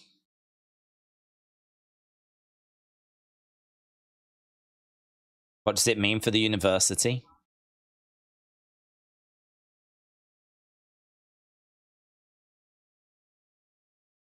Everything built at Chase U is in jeopardy if they don't sort the funding out.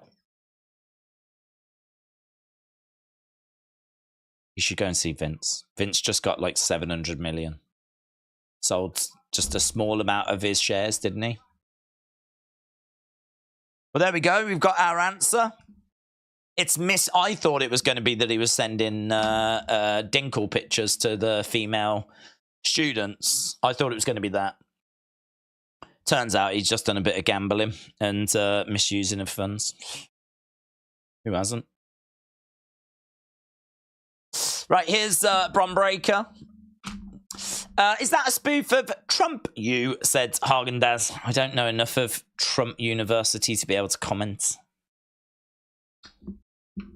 I wouldn't think so, because Donald Trump is very close with WWE, and I don't think they would want to be throwing shade in that direction. So I wouldn't think that they were doing anything along those lines, like taking shots or anything. Well, there we go. Gambling, misuse of funds, makes me sick.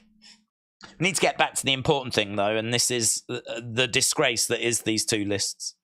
Fire their athletic director, says Mitchell. Who else? Who did we get some comments as to who should have been in this thing? Let's go up. Joey. All you needed was Pingu. Ron Swanson. That's a good shout from Parks. Aubrey Plaza. Yeah, that wasn't her name in Parks, was it? Or she was good though. I forget her name. I'm not very good with character names. But she was good in Parks. I really enjoyed Schitt's Creek as well. I really enjoyed that. I thought that was a funny show. I think David, the son, he was quite good. Or the dad was quite good as well. They were all good. All the characters were really well fleshed out. They all brought something. That won so many awards, but it's not one that I don't think loads of people have watched. I feel like Frasier and the dad from Modern Family are the two biggest ones that are missing. I'm sure there's more. I mean, I could go into British ones. I mean, as we said, Father Ted or Dougal from Father Ted. You could definitely go in that direction. And Only Fools and Horses, you could definitely do that because that's massive over here. But if we're keeping it strictly... And I don't know about MASH. So I can't really comment on MASH. I don't think you can go Roseanne. She's been cancelled. Even if you like her, you're not going to win the majority of the people over anymore, right? You can stand by her all you want, but she's been cancelled, right? I'm sorry. It happens. The show moved on without her, right? It's called something different now. David Brent. Oh, you could counter the American Office with the English one, but I don't know if the English one is going to count, you know? I like Stephanie from Full House, said George. Andre in deep with the Don.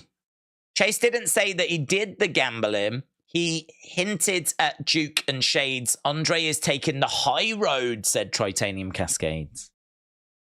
Are you watching AEW tomorrow? What happened to the Tuesday Night War? That was just a one-off. Tuesday Night War was just a one-off, but... and yes, we will be back for that tomorrow. And hopefully we've got good internet. Uncle Phil from The Fresh Prince. Uncle Phil was fun. Why not Will Smith, though? Has he been cancelled? Has he been cancelled? I don't think he's been cancelled. I don't think he's been cancelled. I'm going to have a look at US sitcoms. US sitcoms best. Bron Breakker going against the ropes, and he caught Eddy Thorpe mid-air and planted him down. Oh my God, Alan Partridge. Oh my God. Of course, Curb Your Enthusiasm, Larry David. Larry David. Larry David would have been a GOAT pick, man. Larry David would have been a GOAT pick. Should we have a look at Rolling Stones top 50? We'll do. This is the top 20. We'll wait for the commercial break. This is good, Mitchell. This is good. We'll do. Do you know what? We'll do top 25. I can tell you, number 26 was the Bob Newhart show from the 70s. I mean, literally, anyone that watched that is dead now. So it doesn't matter. So we'll go from the top 25, and we'll do that at the next commercial break. Bron Breakker in control at the moment. Will Smith would have to be a pedo to be cancelled, said James. Yeah, there's no allegations of that. My bench is Sam. Your bench. He's got a bench. My bench is Sam from Cheers. So still no Frasier. Dude, you could have lied. You could have said my bench is Frasier. You do realise how much of an oversight that is. This is a very pro-Frasier community. I literally subscribed to Paramount Plus just so I could watch the new Frasier, which I saw the first episode of last night in full, and I flipping loved it. Right, we're at commercial break. Bron Breakker's in control, but we don't care about that. We care about this. Ah! Okay, so number 25, Atlanta. No, this is too big, innit? It's because we're constantly, like, zhizhing things around. There we go. It's better. We would like to share. No, I don't want to get your notifications. Right. So Atlanta, never seen it. Can't really comment. Looks good. Community, never seen it. Looks funny. The Office, the US Office. I'm surprised that's as low, actually. I'm surprised that's as low as it is. I thought that would be higher. South Park, yeah. Don't know if animated creations would count, because then, I mean, you're opening it up to The Simpsons. And Homer. And Ralph. Oh my God, Ralph. Ralph from The Simpsons. Amazing. South Park, pretty goated. Outside the top 20, though. Fleabag. I don't think this should be mentioned here because it only ran for a very short time, but people that have watched it really love it. It really did grab attention.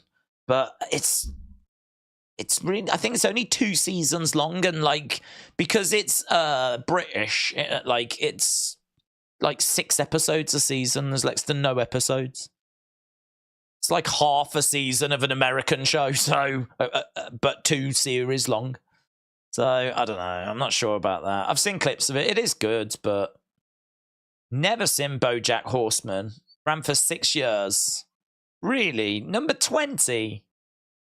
About a cartoon sad horse? Maybe. Roseanne got cancelled.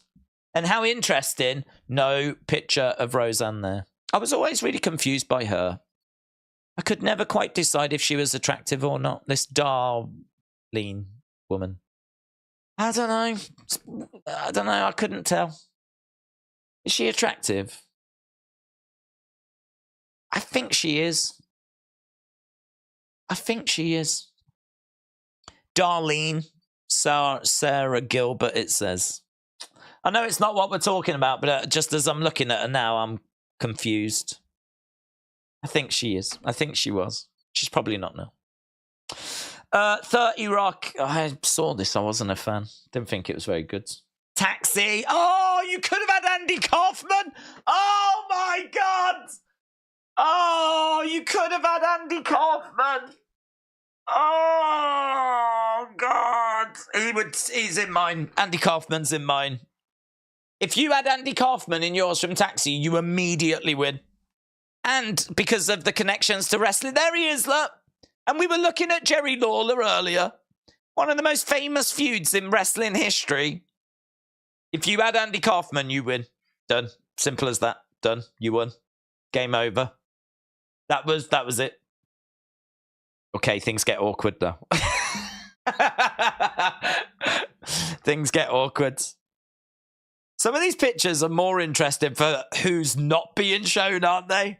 Some of these are more interesting for who not is being shown. Like, there was no Roseanne. There's no Bill Cosby being shown in these pictures. Ah, well, we did 10, but now we've gone back. Why does wrestling get in the way of the real good stuff that we want to talk about? Right. Eddy Thorpe rolling up Bron Breakker. We'll do the next 15 at the next commercial break, but we might also have to try and do halftime scores. Oh, God. It's just too much going on. Andy Kaufman is a super goat. He is a super goat. Cosby classic, says A. Jobson. I mean, I wouldn't tweet that out, but I think you're safe here. Shot coming in there by Eddy Thorpe. Quick kicks coming in. Kick to the midsection. Bron with a German to Eddy Thorpe. So if you are joining us, the family retained. Thanks to Roxanne. It was Kelani Jordan that progressed. And now we heard from Andre Chase. Gambling and misusing funds. That's what the allegations have been. And now here we are with another qualifier for the Iron Survivor Challenge. Bron Breakker against Eddy Thorpe. Coming up later, we got Lexis King against Brooks Jensen. We've also got that fatal four-way. Wrestle with Andy said they're backtracking now, saying they didn't mean Bill Cosby. They meant Bing Cosby. Do you know what? He was probably cancelled as well. All of those old guys have been cancelled. Feel like once you hit 50, you're cancelled. Big chops coming in by Eddy Thorpe, but Bron Breakker just grabs him. Elbow there by Eddy Thorpe. Eddy Thorpe back in the corner. Back elbow by Thorpe. Kick coming in by Thorpe. Duck underneath there by Eddy Thorpe in the middle. Shot coming in. Eddy Thorpe can work, can't he, man? I was just watching him sell there. Uppercut coming in. Clothesline. Down goes Bron Breakker. Look underneath. Lovely. Taking Bron Breakker down again. Look, going to the ribs. He's trying to get back up to his feet. He's round the back of Bron Breakker. Bron Breakker looking for a back elbow. Lovely suplex there by Eddy Thorpe. Eddy Thorpe round the back of Bron Breakker. Another suplex coming in. These two really going after each other. Jane, I'm surprised someone hasn't tried to cancel Joe Pasquale. Oh, God, what's he done? Back elbow coming in. Mr. Squeaky. I used to love him as a kid. There'll be a lot of people in America don't know who he is. He's like a comedian, but he's got a very distinctive voice, very squeaky. A bit like, is it Gilbert Godfrey? Spear by Bron. 1, 2, 3. Bron Breakker wins. Bron Breakker wins. He's going into the Iron Survivor Challenge match. Bron Breakker gets the win over Eddy Thorpe. That's a big name, isn't it? Big name to be added. That's how I feel. Big name. No way I can get into it, but I can skip a few comments. Micromanaging, obsessive, compulsive, modding, said William. Bron Breakker survives. We know that Lexis King attacked Trick Williams, but what if Carmelo Hayes told King to do him, says Nicole. It's true. Here's Trick. Whoop that Trick. He's pacing around. Yeah. I knew it was him. It's true. It's a good point by Nicole. This guy ain't off the hook.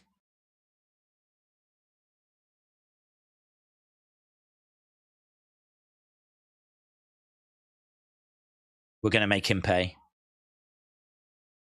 He's got a match tonight. We're going to make him pay.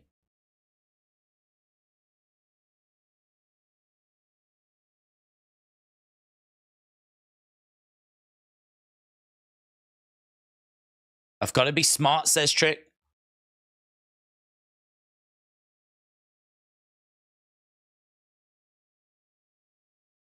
Nothing or no one is going to distract me from taking what's mine. I'm so excited by what we're doing with Trick. I really like... He's really stepped out from that shadow, hasn't he?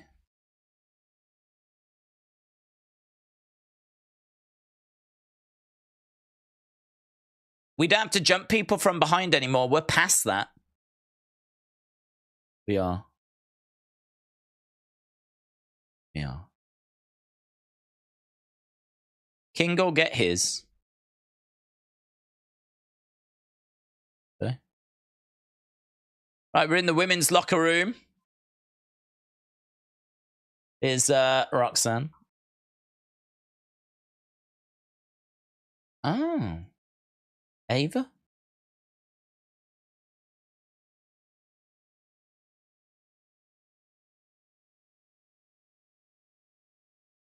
Everyone that didn't qualify has got a... Was it a battle royal? Oh, who's she? There's a big fight in the women's locker room right now. There's Kiana James. She's trying to get at Roxanne Perez. Do I know that girl? Who's that blonde girl? Ava's looking a bit more normal. She's got a lot of boobage on show as well.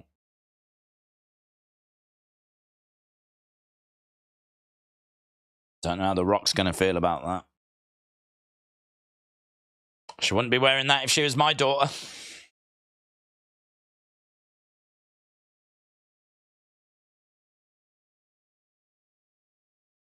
We went from Ava with Gacy, then talking to Heyman, to now being a background character. Yeah.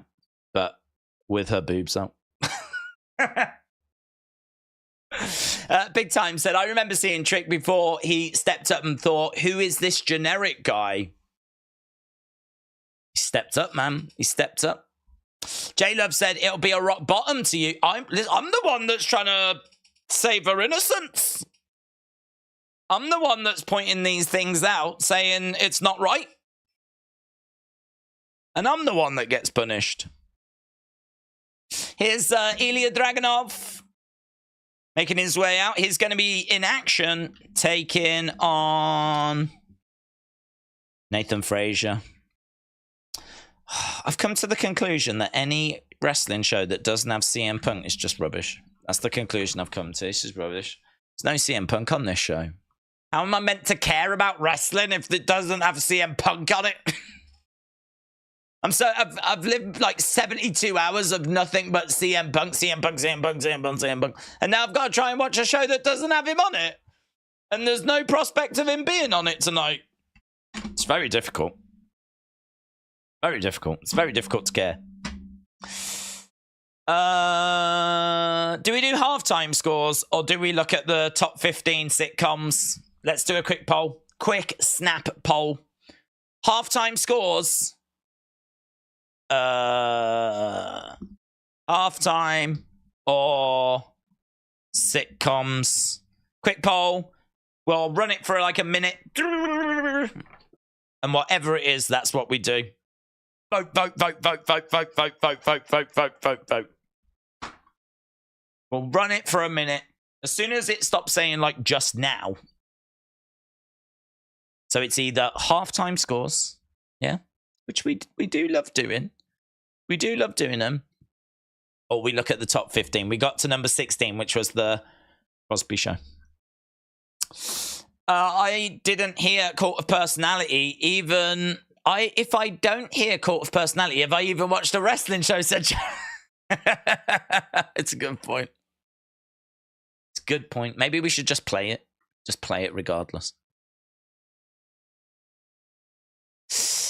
Sitcoms, come on, said Mitchell. Well, people are voting. People are voting.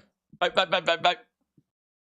Kelani has improved so much since being with Dana Brooke, says A. Jobson. Sitcoms, NXT has been all right, but the sitcoms is more interesting. Well, here we go. It's gonna be sitcoms.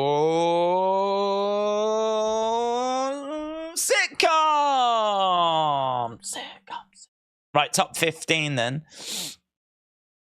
Okay, so Crosby Show is at number 16. Number 15. Arrested Development was good.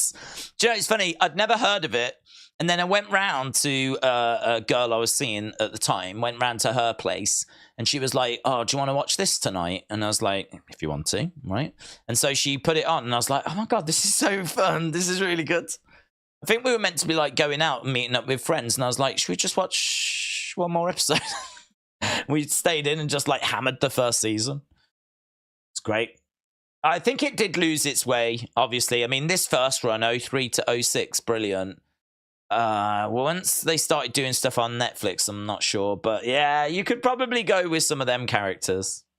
The Andy Griffith Show, literally no one's going to care, are they? Has anyone even seen this from the 1960s? I mean, again, if everyone's dead from the 70s, everyone's definitely dead from the 60s. No, shut up. Shut up. No wonder he looks so shocked in the picture. Somehow they've managed to put number 1 at number 13. Shut up. Shut up. The best spin-off ever, period. In sending uptight cheers psychiatrist Frazier to his hometown of Seattle, where he bantered with his radio producer, and more uptight brother Niles, whilst he and home nurse Daphne helped care for his blue-collar father Martin. Frazier used its title character's highbrow affections to fuel great comic set pieces. Yeah, okay, lots of words, but why is that not at number 1? Cowards! Curb Your Enthusiasm. Yeah, I mean, I wouldn't put it above Frasier, but it's a goated show. It's a goated show. Really, really good. What's going on with all these? Are you telling me a man and his dog's better than Frasier? Telling me that? Look at his face. Even the dog's ugly. No, shut up. That's not better than Frasier. Shut up. Look at it. It's an ugly dog. A man and his ugly dog. No wonder he's so sad. He's looking at other people's dogs, thinking what could have been. The Larry Sanders Show. Not seen it. Not seen it. I mean, I've heard of Larry Sanders, but this ain't better than Frasier. Shut up. No, I'm not having it. I mean, I'm sure it's good. It's probably a bit Seinfeld-esque. I would imagine a lot of shows were probably inspired by Seinfeld. This seems to be from the same era. It kind of looks and feels the same. But, I mean, I'm guessing Seinfeld's going to be like number 1, maybe. But we've got to go back. Oh, Parks and Rec is good. Parks and Rec is really good, but it's no, it's not better than Frasier. It is a damn good show, though. It's very funny. Oh, we've got to go back to stupid NXT, man. Stupid NXT. Instead of looking at injustices in the sitcom world.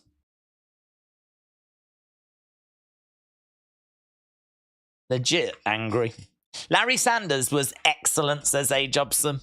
Tom said it's terrible, that Larry Sanders show. Ooh. Right, here we go. Listen. I'll have no shade being thrown at an Ilya Dragunov match. Let's go. Let's go. This guy always demands your attention and always... Look at him! Unloading on Nathan Frazier. Dragunov, there's people in the crowd doing this. Chop coming in there by Ilya. Ugh. I'm in. I'm there. I was talking about sitcoms and now... The man is in the ring. Massive chop. Huge chop. Such a big chop. Nathan Frazier goes crashing to the ground. Into the corner goes Nathan Frazier. Ilya charges over. Big boot there by Nathan Frazier. More chops coming in. I like these chops. I like these chops because they're not the chops that you get in the middle of the ring where the two wrestlers are exchanging them. This is hurl you in the corner, you're rocked, and I'm going to take the opportunity to just smash your chest. And the selling by Nathan Frazier has been great. You know, the thing is, if you get on the wrong side of Ilya Dragunov, you are going to get humbled, right? Either that or you might come through it, but chances are you're going to have to go through hell to get through it. On the feet. Oh, man, look at that. Massive, massive German. And he holds on to him as well. Nah, this is sick. This is sick. This guy only... Oh, this is sick. This is sick. This guy doesn't know how to phone it in. He doesn't even own a phone. There's no such thing as phoning it in for an Ilya Dragunov match. He's just absolutely... Oh, look at it. Oh, my God. He's too good. He's too good. This, you can see now why Dragunov-Gunther matches were so biblical. There'll be a lot of people that won't have seen those matches because they were a little while ago now. But we've seen them. They've happened. And they were every bit as good as you think they would be. Ilya Dragunov against Gunther. Intense. Hard-hitting.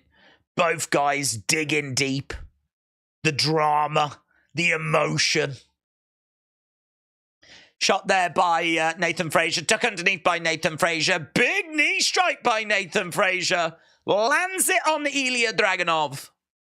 Dragunov getting back up to his feet. Oh, my God. Single leg drop kick right as Dragunov was about to do a drop kick move of his own. He was just going into the position and he got caught first. It was like gunslingers in the Wild West. Who's going to fire first? Nathan Frazier. Bang. Frazier's unloaded now. Massive chop there by Nathan Frazier. Ilya Dragunov goes over to the corner. Another big chop coming in. These boys are cooking, man. They're cooking. In the corner, Nathan Frazier goes hard. Ilya comes... I love it. I love that chop that he misses with. I think, do you know what? I think wrestlers don't do that enough. They don't do it enough. Like, they should go for moves that they know they're not going to hit, but really throw them in.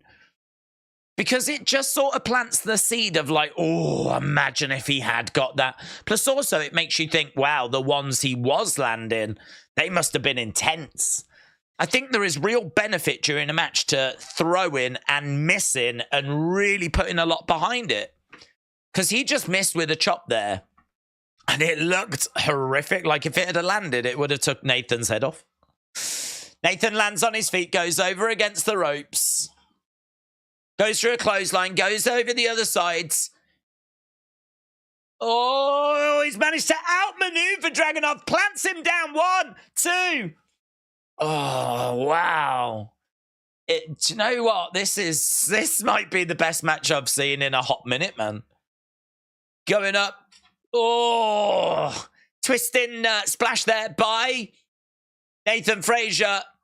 Enziguri kick by Ilya Dragunov.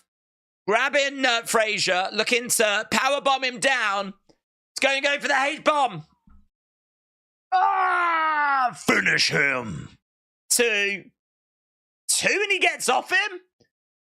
Ah, so he can do it again.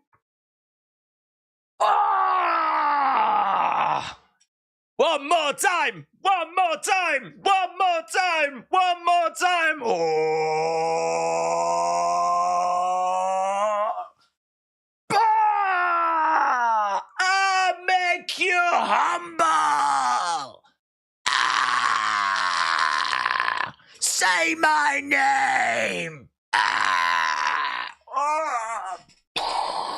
That was sick. That was so much fun. That was so much fun. Gerald said, stop. He's already dead. He's already dead. Oh, I so enjoyed that.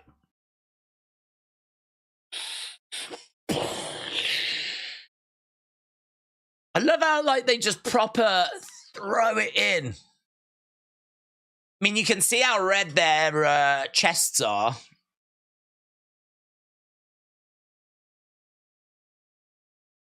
Standing over. Having a word with Nathan Frazier. Oh, hello. Elia. Is that going to be Baron? Baron's on the screen. Where is he? I'm talking to you through a screen. That's how you talk to your family, isn't it?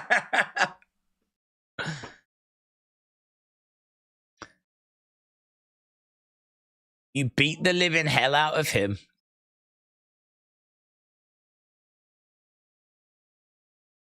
My life is better than yours. And you just beat up someone you would call a friend because he pointed that out.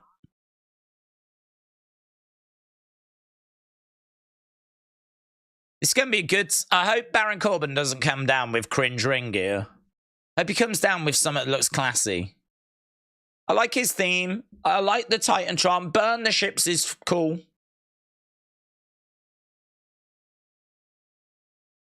I will upgrade your ticket to first class. You can go back to your family. It's a good offer.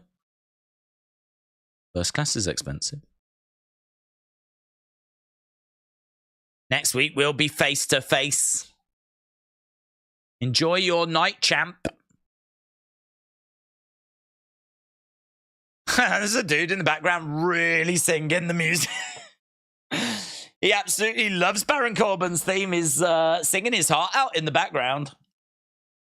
Yeah, we're backstage with Lyra Valkyria.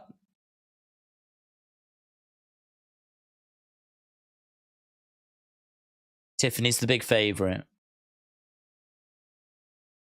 I'm the size of Lash's leg.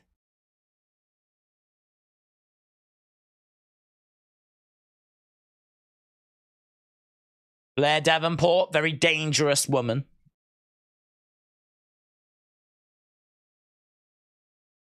Here's Fallon.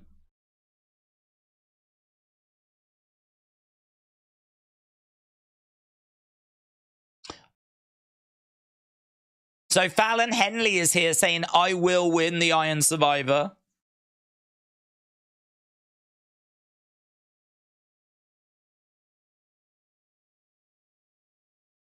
Who's this? I don't even know who that is. Who's that? Who is it? I didn't even see who it was. Is it Gigi? Who was that? Who was that? Oh my God, who's this? Who was that and who's this? I don't feel like I've been watching this show. That was Tatum. Is that Tatum? Has she done her? She's done her hair different, hasn't she? It's all like crinkly. Who's this one? That was Tatum. Oh, I didn't know. I thought it might have been Gigi having changed her hair to black rather than being ginger.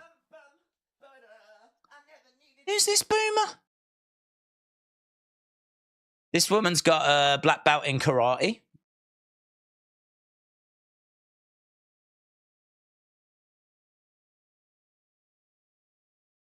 Carmen Petrovic. We saw her in the breakout tournament like once. Carmen Petrovic. Okay. James says Carmen. Tatum Paxley, I can't believe it. Tatum Paxley. I'd like to see us doing like more with her. I mean, she looked like she could have got somewhere when she was teaming with Ivy Nile, and then she just, I don't know, she disappeared. They had a falling out, and we just haven't really seen like much of her sustained wise. But I do like Tatum Paxley. She's a power lifter. She's actually quite strong. So we'll see. Right, let's go back to... There's no point doing halftime scores now. We'll go back to our lists. Hopefully we can get it finished this time. So we got to number 9, Parks and Recreation. Obviously, the one that I think has caused the most upset is the... it's a flipping disgrace. Frasier at number 13. Right. Oh, shut up.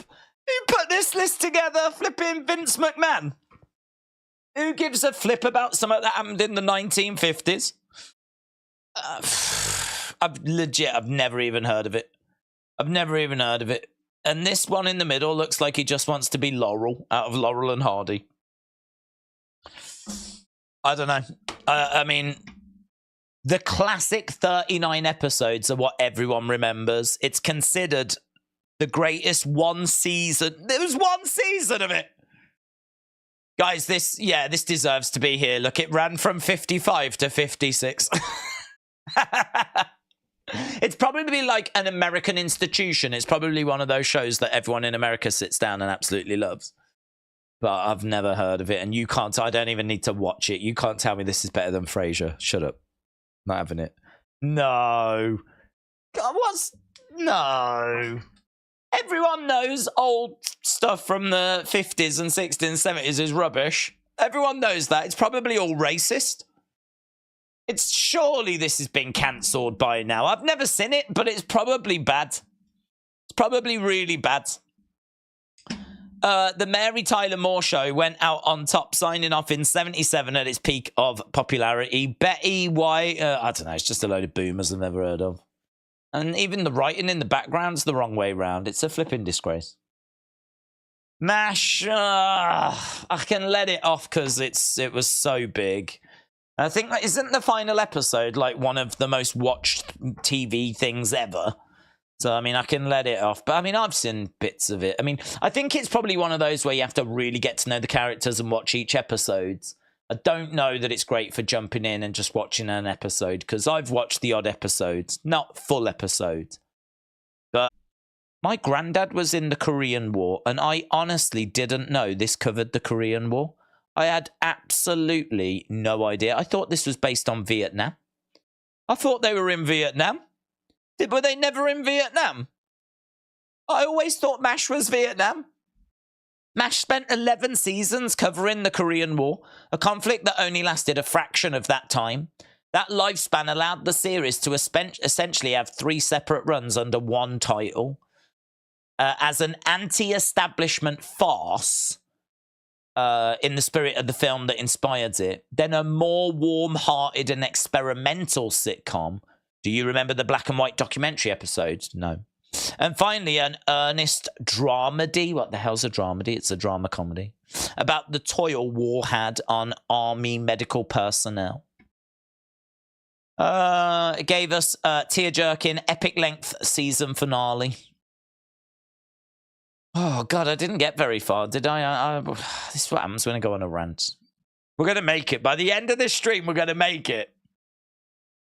We're going to find out what number 1 is. I'm pretty sure it's going to be Seinfeld. We haven't had Seinfeld yet. And we haven't had Friends. So Friends, Seinfeld, those are my guesses. Happy Days? Here's Metaphor. Do you remember Tenko? No. I know of it, but I've never seen it. Okay, so Metaphor are answering back to Alpha Academy that issued a challenge earlier.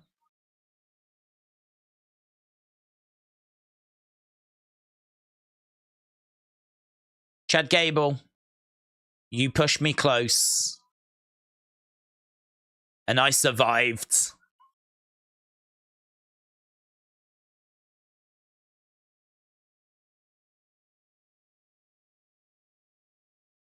The fashion, the passion. Oh, she doesn't really talk much, does she? Jakara Jackson. Kiana James. Kelani Jordan. Jakara Jackson. I feel like these names have all come from the same mind. Bye-bye. Right, moments ago. What happened moments ago? Joe Gacy? Do you even care about me?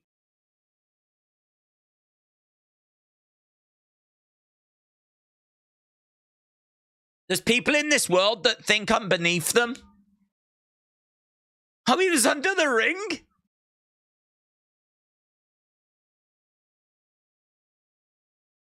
He was, you can hear the noise. He was under the ring during that last match. Apparently. He's banging on the ring. The noises sound a bit fake, though. Yeah, all the noises sound really fake.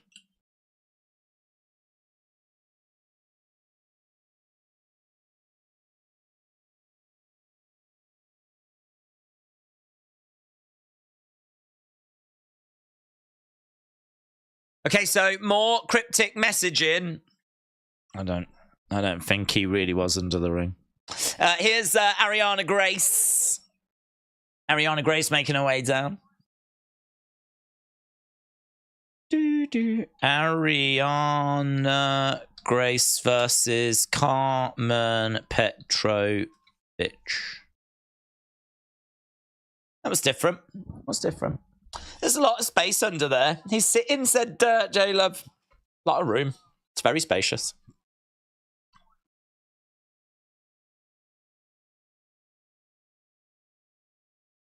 Okay, so Ariana Grace's gimmick is like a beauty pageant, because I believe she did win beauty pageants.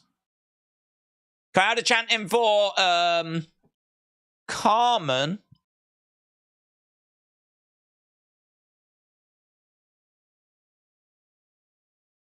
Does Ariana Grace talk too much? You talk too much. You never shut up. Kick coming in there by Carmen Petrovich.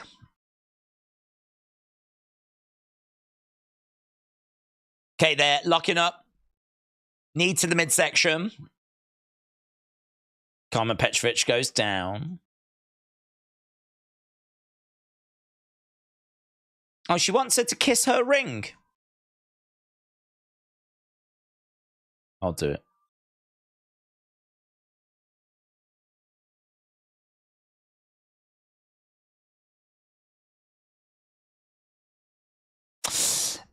We've got 15 minutes over, have we? Mitchell said, I miss Liv. The ref should look. Should look where? Should look at what? Kiss my hands. Yeah. There's grown men in the crowd going, yeah. Carmen's like, no, kiss my hands. Yeah. You tell her. Woo. They really like this Carmen girl, don't they? Big Time said, enough of giving Ariana Grace a jobber entrance. Chapstar Gamer said, a beauty queen with a peach. There is definitely a peach on display. I hope you like fruit. Petrovich has got the arm of Ariana Grace. How long we got? We got half an hour and apparently an overrun. Carmen, yeah, they're really chanting for Carmen. I don't know why. I haven't seen her do anything to warrant that kind of support. Swiping away at the leg of Ariana Grace. She goes down face first. Rolled through by Carmen. Kick out by Ariana Grace. Grace getting back up onto her feet. Oh, my God. Heavy. Shot coming in there by Carmen. Shot coming back by Ariana Grace. And again, Carmen goes down. Kicks coming in there by Ariana Grace. Under the ring is Joe Gacy. So he was under the ring for that bit. He's just stolen the ring bell. Let's go. Let's go. Ariana Grace, look. How are we going to end the match? We'll have to get a ring sound effect on someone's phone. This is where the timekeeper really earns their money. What you going to do now? What you going to do now, eh? Oh, you thought it'd be an easy day at work, did you? What you going to do now? Why has he stolen the bell? What would be quite fun if he stole different items each week and then just started his own rival promotion?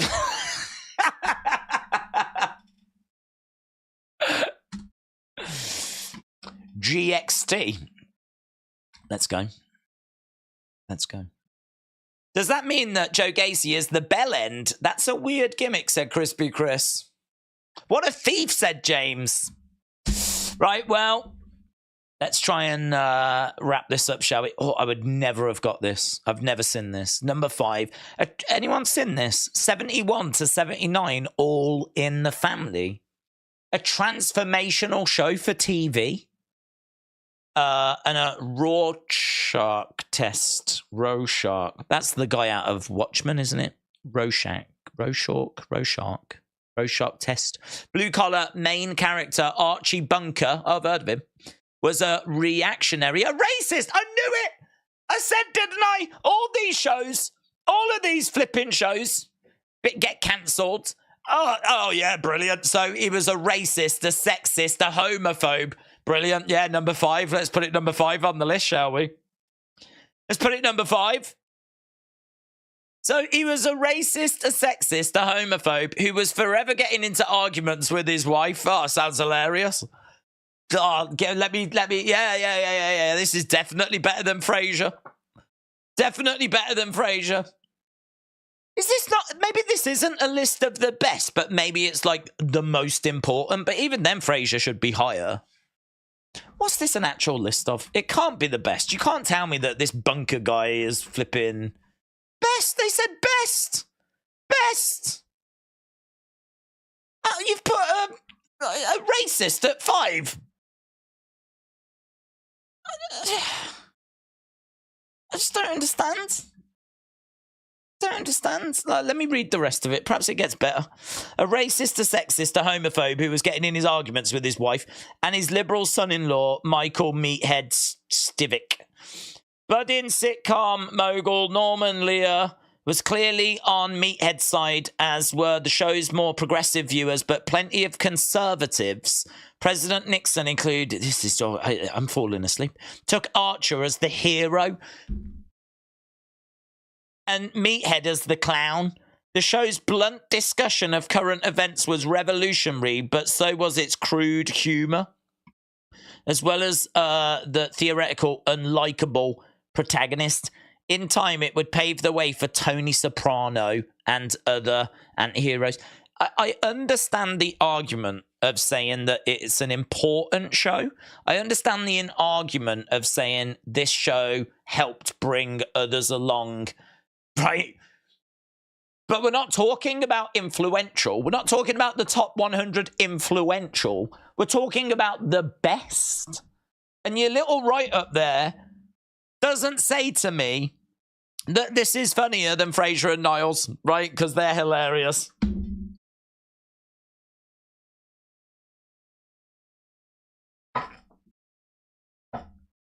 I am seriously losing heart with this list. I'm seriously starting to question this list all of a sudden. I mean, to be fair, I did as soon as I saw Frasier at 13. I knew something was wrong. I didn't realise it was written by the KKK. I didn't realise the KKK had chosen their top 100 best sitcom. It's not right. Just remember, not my list. James said Frasier sucks. Well, apparently so. Apparently so. Right, we are back underway with Ariana Grace and Carmen Petrovich. You've got to finish that list, says Mitchell. And I want to. I'm not on purpose delaying it, but when the first line said a transformational show, I needed to know why, because I don't know what it's about. And they're claiming it would lead to people like Tony Soprano. So I can understand saying it's influential, but... Right, come on, let's get this done and boards. Kick coming to the midsection by Carmen. Kick to the head. Ariana Grace goes down. Carmen 1. No. Kick out there. How are we going to ring the bell? Joe Gacy, just before the commercial break, ran off with the ring bell. Ariana Grace holding on to the rope, kick to the midsection. Crowd are still into this. Jumping on the back there of Ariana Grace. Ariana Grace going down to one knee. Flipping Carmen over. Grace goes in the corner. Referee's getting in between them. Thumb to the eye by Ariana Grace. She picks up Carmen, slams her down. 1, 2, 3.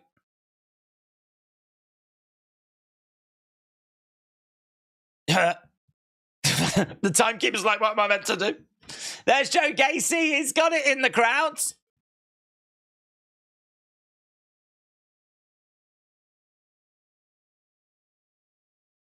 Is he going to get smitten with Ariana Grace? Is that what we're doing? What are we doing with Joe Gacy? So Ariana Grace wins. Gacy appears in the crowd and rings the bell. The acting of the timekeeper was brilliant.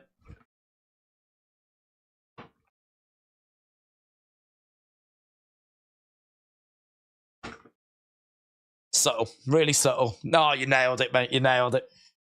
You really communicated with your body language that you didn't know what to do. You nailed it.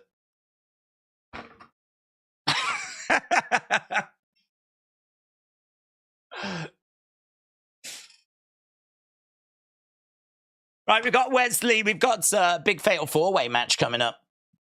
Mitchell said this is so bad. Joe Gacy meets Jelly Roll. William said Daze would seriously love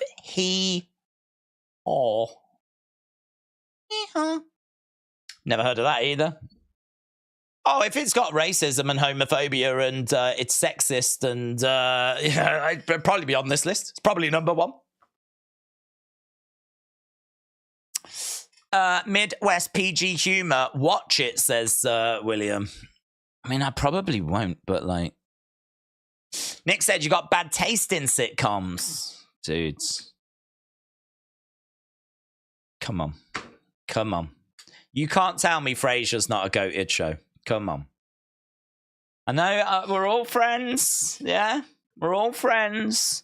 But you can't tell me Frasier's not a goated show. Right, here's Brooks Jensen.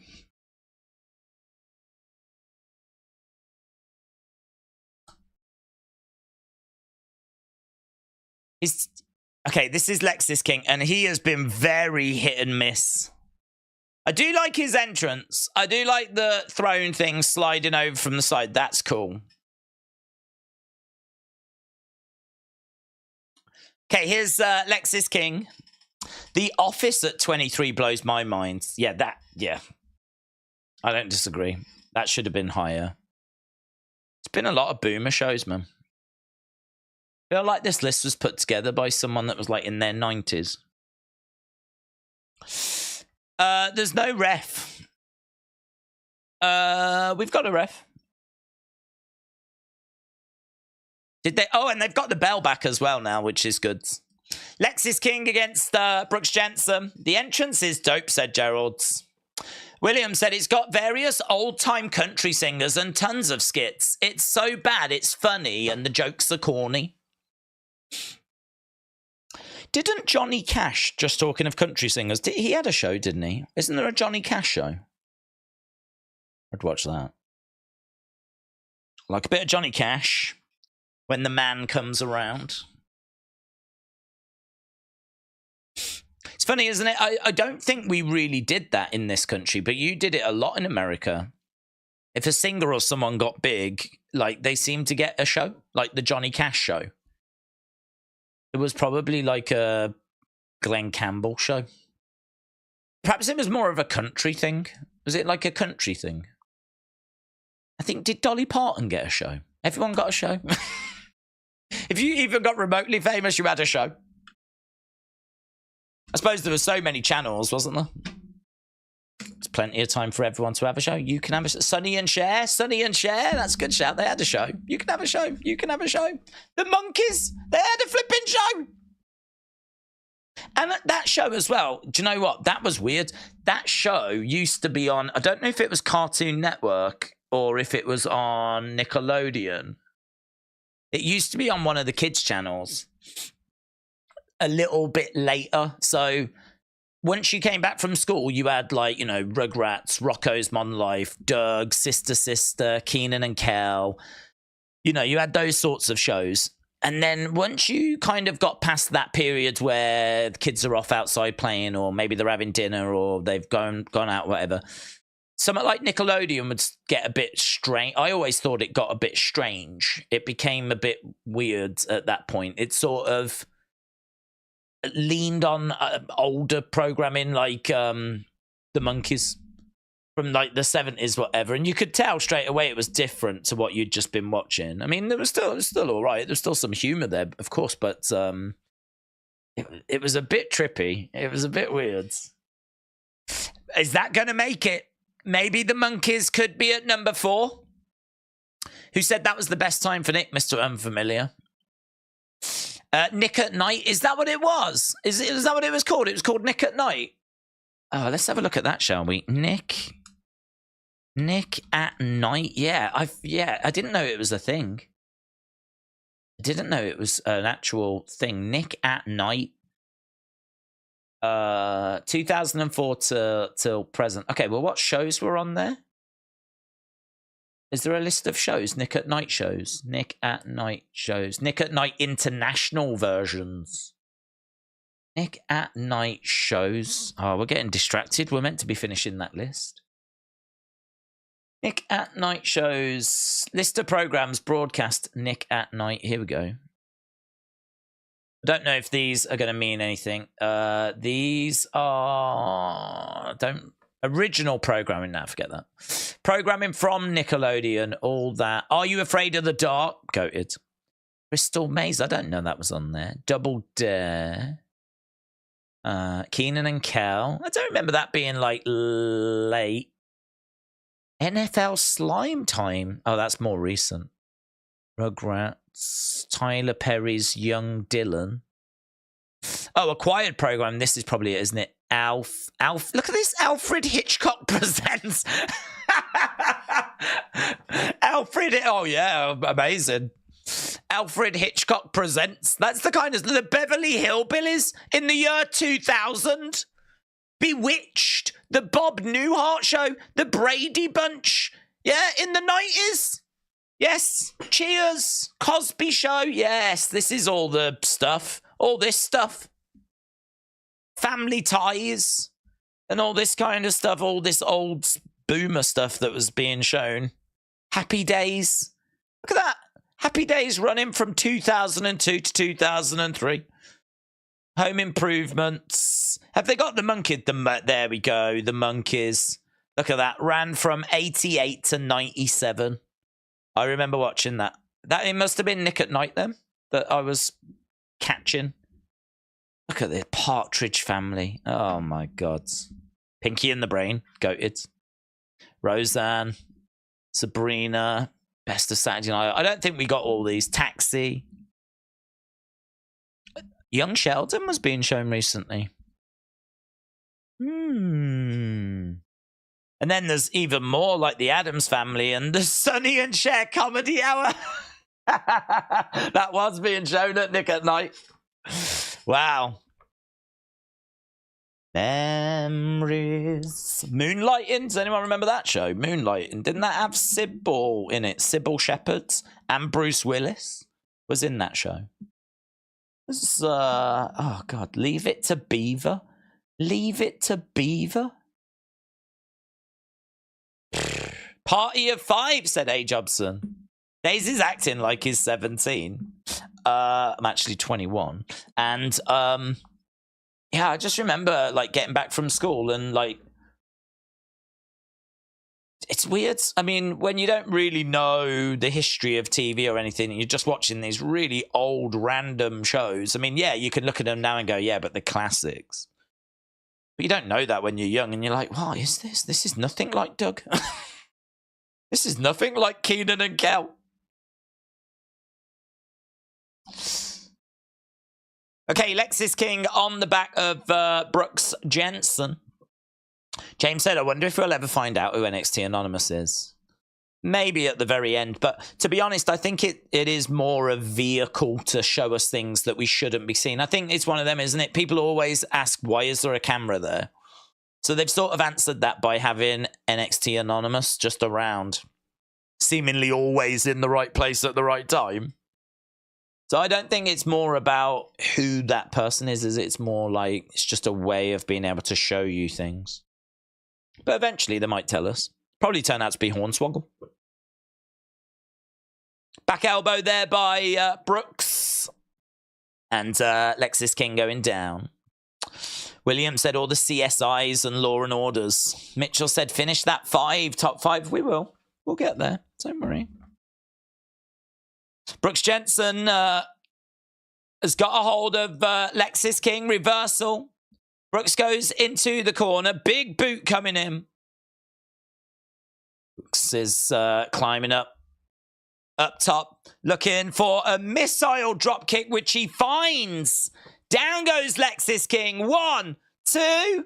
Oh, shoulder up. Shoulder up. Smile on the face of Brooks. Different strokes was funny, said J-Love. NCIS, says Mr. Quake. Sonny said, hello, Sonny. Christmas is coming up and you should definitely buy my book. 28 sold, 7 reviews, $12 CADs. Oh, hello. Carmelo was trying to get involved. So Carmelo wanted to get Alexis King.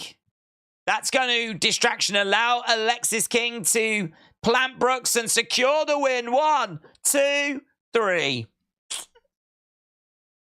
Yeah, I mean, look, Carmelo has come down, implying he's upset with Alexis King when we all know the truth could be that he's actually just distracted and helped Alexis King.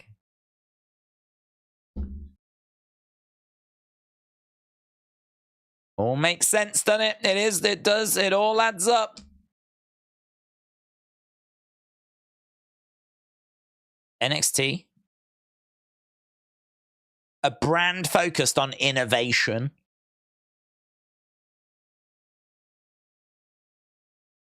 The Iron Survivor Challenge. 1 for the men, 1 for the women. 25-minute match. 2 superstars start the match. Every 5 minutes, a new superstar enters until everyone is in the ring.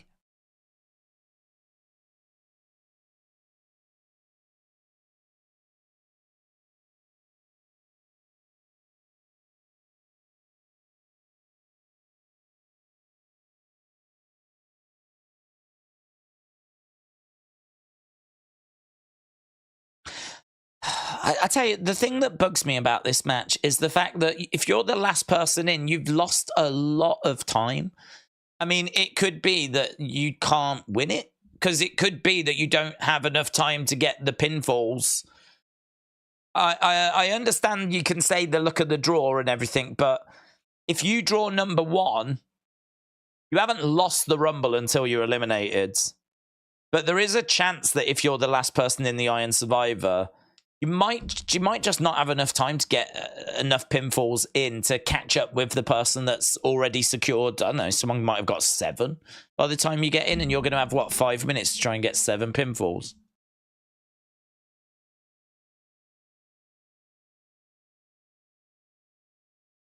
We've only had 1 so far. That was last year. So we'll see. I mean, clearly they wouldn't book it that way. But that is just that's the only quibble I've got with it.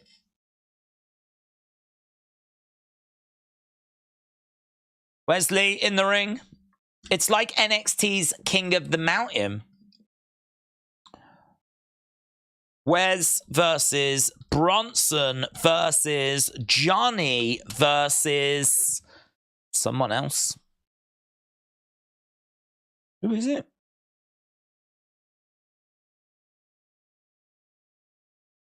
Cameron Grimes. Right. Dominic's on commentary. I hope Axiom does better than Sin Cara, said Mr. Quake. The guy says, Cameron Grimes, thank you. Dominic Mysterio on commentary for this match. It's true, and you know it, says Mr. Quake. Common Live said, Daze, what about Warner Brothers TV show Friends? I think it'll be on the list. I watch Friends every day, Nick at night, and I watch Friends Nick at night before I go to bed. Do you? Do you really? That gets shown on Nick at night, does it? I think Friends is a fantastic sitcom, and I think it's one that applies to guys and girls. I think that because you've got like 3 guys on the show, 3 girls on the show, both sexes could watch and enjoy it. I think it probably leaned a little more to the women. There was a lot of like relationship stuff on there and everything, but you still had like Joey and Chandler that were hilarious. So I used to watch it. I used to enjoy it. Really enjoy it. I would definitely put it as a GOAT sitcom. No doubt about that. It was event television. It was like the biggest thing on TV. I mean, I remember it being one of those where when the new season was starting, people at school were like buzzing about it. And it was like new Friends starts tonight kind of a thing. So yeah, it was definitely event kind of TV. It was an absolutely monster show. I can't put it above Frasier. I just can't put it above Frasier. But I think it might make my top 10. That's a good question, actually. Is Friends a top 10 sitcom?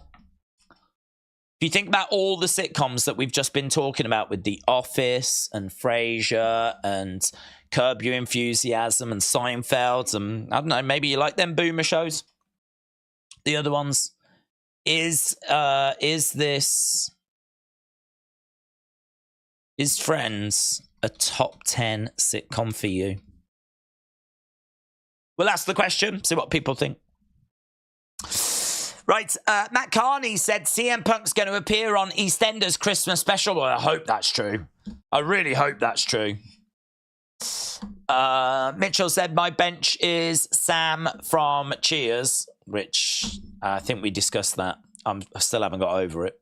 Mitchell said every Elia match I see, he creeps up on my favourite list. I never watched NXT UK, and it's the same with Gunther. They're both amazing. Do you know, NXT UK was very sorely overlooked. There was some excellent stuff going on there, but I mean, we tried streaming it. But I mean, honestly, we had like 20 people joining us. Like the community were really not engaged with it. They just weren't really on board. So we didn't continue to do it. And if I don't stream it, I've said before, I just really struggle to find the time to watch it if I don't stream it. Wesley gets flipped into the ring and he lands on top of Johnny and Cameron. And big NXT chants. Right, let's get back to this list, shall we? Fatal 4-Way. This is our main event. Guys, we're going to get this done. We're going to get this finished. We're running out of time. So, can you believe it? Can you believe it? From 1951. Doesn't it upset you that apparently you just can't make TV anymore in America and that all of your best shows come from, like, flipping just after the war? I mean, what I will say, right, what I will say about this show is I've never seen it, but I have heard of it. And I went to Universal Studios, I want to say about 97, and they've got all these big film things, right? They've got all these film Twisters and Earthquake and Jaws and all this. And in the middle of Universal Studios, there was a shop on the corner, and it was nothing but I Love Lucy. And I'd heard of it, and but I mean, it was an old show. But even, I mean, I don't know that it's there now, to be honest. But even as of like 97, at Universal Studios, there was an I Love Lucy shop. And so, you know, for a sitcom to 40 odd years later still have that sort of a presence does say something, you know. But I don't know that is.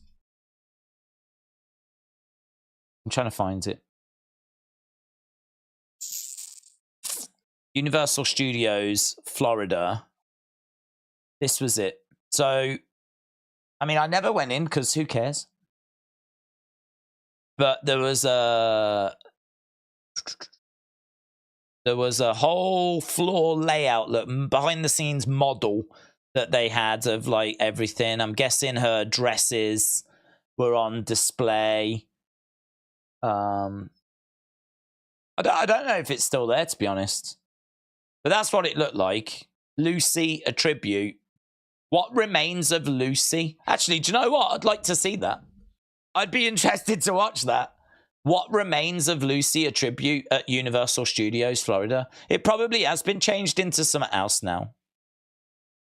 It probably has been changed, but certainly when I went there, like, so for a TV show to have that kind of a presence, you know, it does. I can understand it making the list, but I can't comment. Is it worth it? Is it good? Is it good? It's definitely historic, said Gerald's. I bet the next one will be the monsters. Yeah. Guys, what was the very first show that you showed in America? It'll be that. It'll be something from the 30s.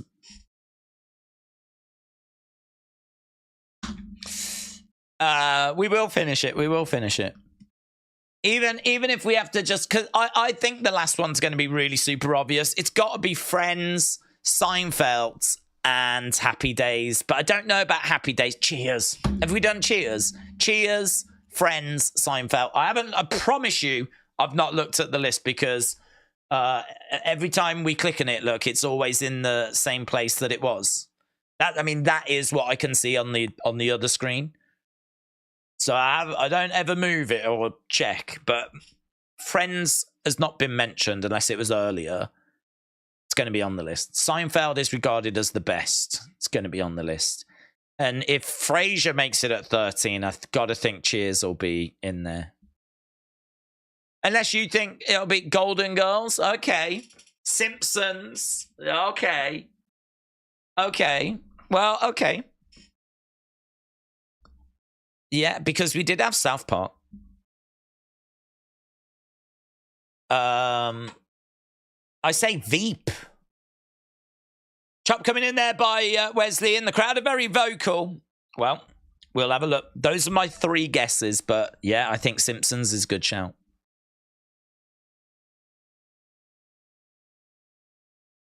Wesley rolls back. Johnny, big smile on his face. Crowd are really fired up for this. Bronson charging over. Shots coming in by Johnny and Wes. It will be Seinfeld at 1. Dad Stuff says Golden Girls. I've never watched Frasier. Oh, it's good. MASH has already been and gone. Golden Girls. I mean, I've never watched it, but I know Xavier Woods loves it. Kick coming in by Cameron.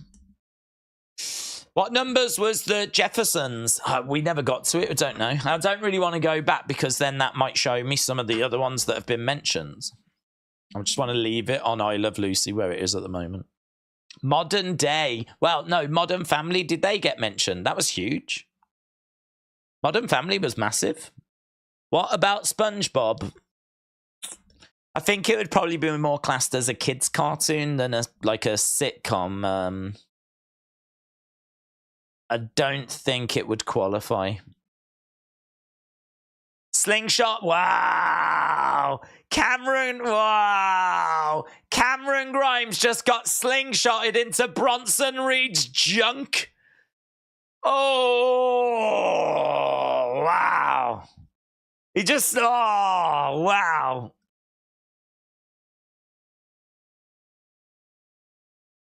Dominic said that would never happen to him. He'd never get put in that situation.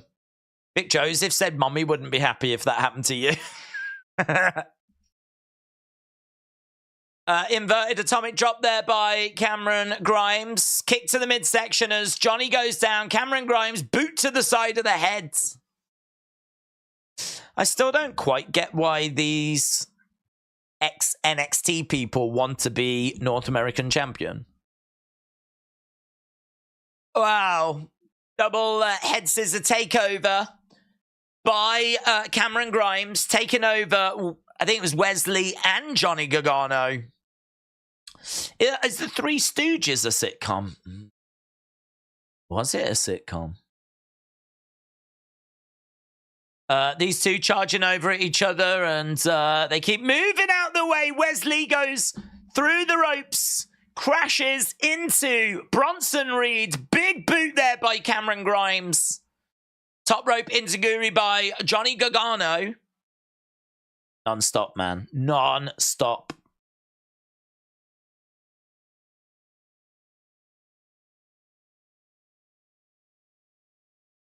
Gargano goes into Bronson. I've gone with Cheers, Friends, and Seinfeld, didn't I? So I am questioning Golden Girls. That's a good shout. And I am wondering about Happy Days. Certainly on this list. I should imagine they flipping love Happy Days. It's probably too modern. Crowd are all kinds of fired up. Johnny goes through the ropes, crashes into Cameron Grimes. Johnny wrestling chant. Shot coming in there by Cameron Grimes. Grimes going against the ropes. Johnny slingshots. Schitt's Creek is great, says A. Jobson. Yeah, it is very, very funny. Do you see Bron getting called up after Mania, said Stu?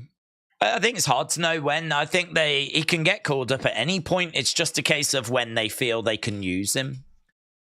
I think after Mania probably makes sense because I don't know that you would have anything for him this side of Mania. But, you know, once you want to introduce some fresh bloods and kind of freshen things up, post-Mania is normally pretty good for that. NXT chants. I don't think he's in NXT really so much for him. I don't think it's hurting him, but I think it's more a case of we just don't have anything for him yet on the main roster. Double knees by Wesley is on the shoulders of boom! Bronson Reed. Plant him, Wes. 1, 2. Kick out by Wesley. Kick out. Ace said so. Is it confirmed that Roland's instant is a work? Not anywhere that I've seen. Meltzer, I think, believes it's a work, but I don't know that he's actually heard officially anywhere that it is a work. We looked at a Sports Illustrated thing earlier, and they were implying it's a work. But again, I was saying, like, I feel like they're basing that off the fact that we heard that the people were told before the match. And that to me is not that's, you know. Could it be a case that he's angry and he's exaggerating it? I've seen people saying worked, shoot, and all this kind of stuff. The truth is, we still don't know. I think that's the truth is we still don't outright know. People feel like they've got a read of it. Some people are saying it's a work. Some people are saying it's a shoot. Some people are saying it's a work shoot. Dirt sheets and articles that I'm reading don't fill me with confidence that they really know. I mean, look, I've said before, I think regardless, I think it's been done very, very well. Whatever it is, I think it's been done very, very well. If it was real, I think calmer heads will prevail. And if it's not real, I think it's been done really well. Bronson has got all three guys on his shoulders, and the crowds are going cray-cray. Well, not all the crowds. They just showed a few of them like that. The others are just sort of standing around in the background. But it's a work with real life heat and hate, said James. The A-Team, said Mitchell. Outer Limits, said Justin. Walker, Texas Ranger. That's not a sitcom, is it? I am watching Voyager. Draco said, this is easily the best match. Crowd are chanting, fight forever. Shot coming in there by Bronson. Carmen says, I returned to the American Legion to see AR Dub Pro. I hope they're doing well there, Carmen. Wrestling Black and Blue Wednesday. Black and Blue Wednesday. Shot coming in by Wes. Johnny Gargano getting in the ring. Is this channel considered a sitcom, said the guy. Just a disgrace. Big powerbomb to Big Bronson Reed, who got planted. I tell you what, the NXT crowd, they have a damn good time, don't they? I mean, they are making some noise.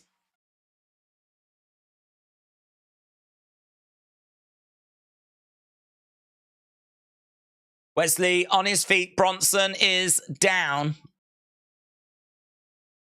Loud NXT chants. This NXT crowd are having a great time. Really noisy.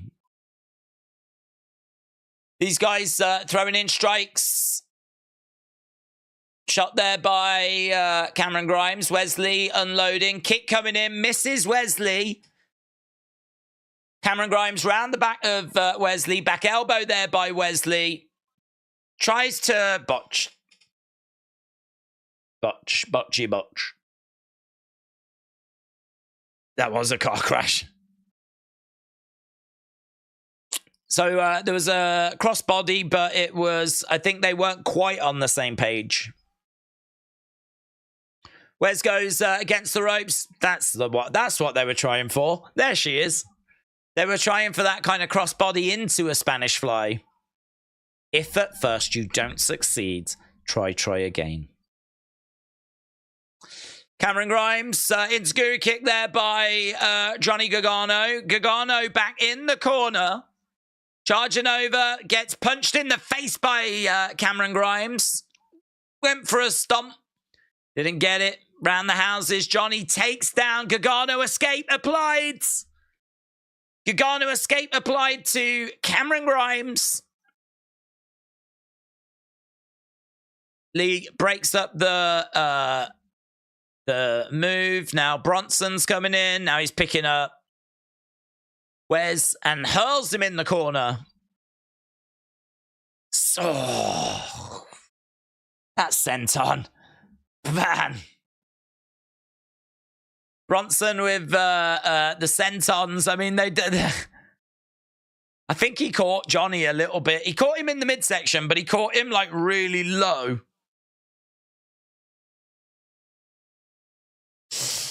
I had more muscle on my beef joint than what Dominic's got, said James. Wesley is up top. Bronson's got him in the air. Gorilla press. Hurls him at Johnny and Cameron. They go down. Bronson's on his feet. Crowd are chanting meat. Meat. Oh, Ivar. Ivar going after Bronson Reeds. Ivar and Bronson brawling away in NXT. Bronson collides into Ivar. If Ivar's there, maybe Valhalla's there. Spin kick. Oh, lovely. Beautiful spin kick on the outside by Ivar. He charges at Bronson. Bronson moves out the way. Ivar goes into the barricades. Now he charges Bronson over the other sides. Big, meaty men doing big, meaty men things. Crowd are chanting NXT. Roll up there by Wes. 1, 2. Duck underneath round the houses. Rolls him up. 2. Kick out by Cameron Grimes. Kick coming in there by Johnny. Kick coming in by Cameron Grimes. Against the ropes goes Grimes. Kick coming in by Johnny. Double stomp by Cameron Grimes. Cardiac kick by Wes. 1, 2, 3. And there we go. Wes wins.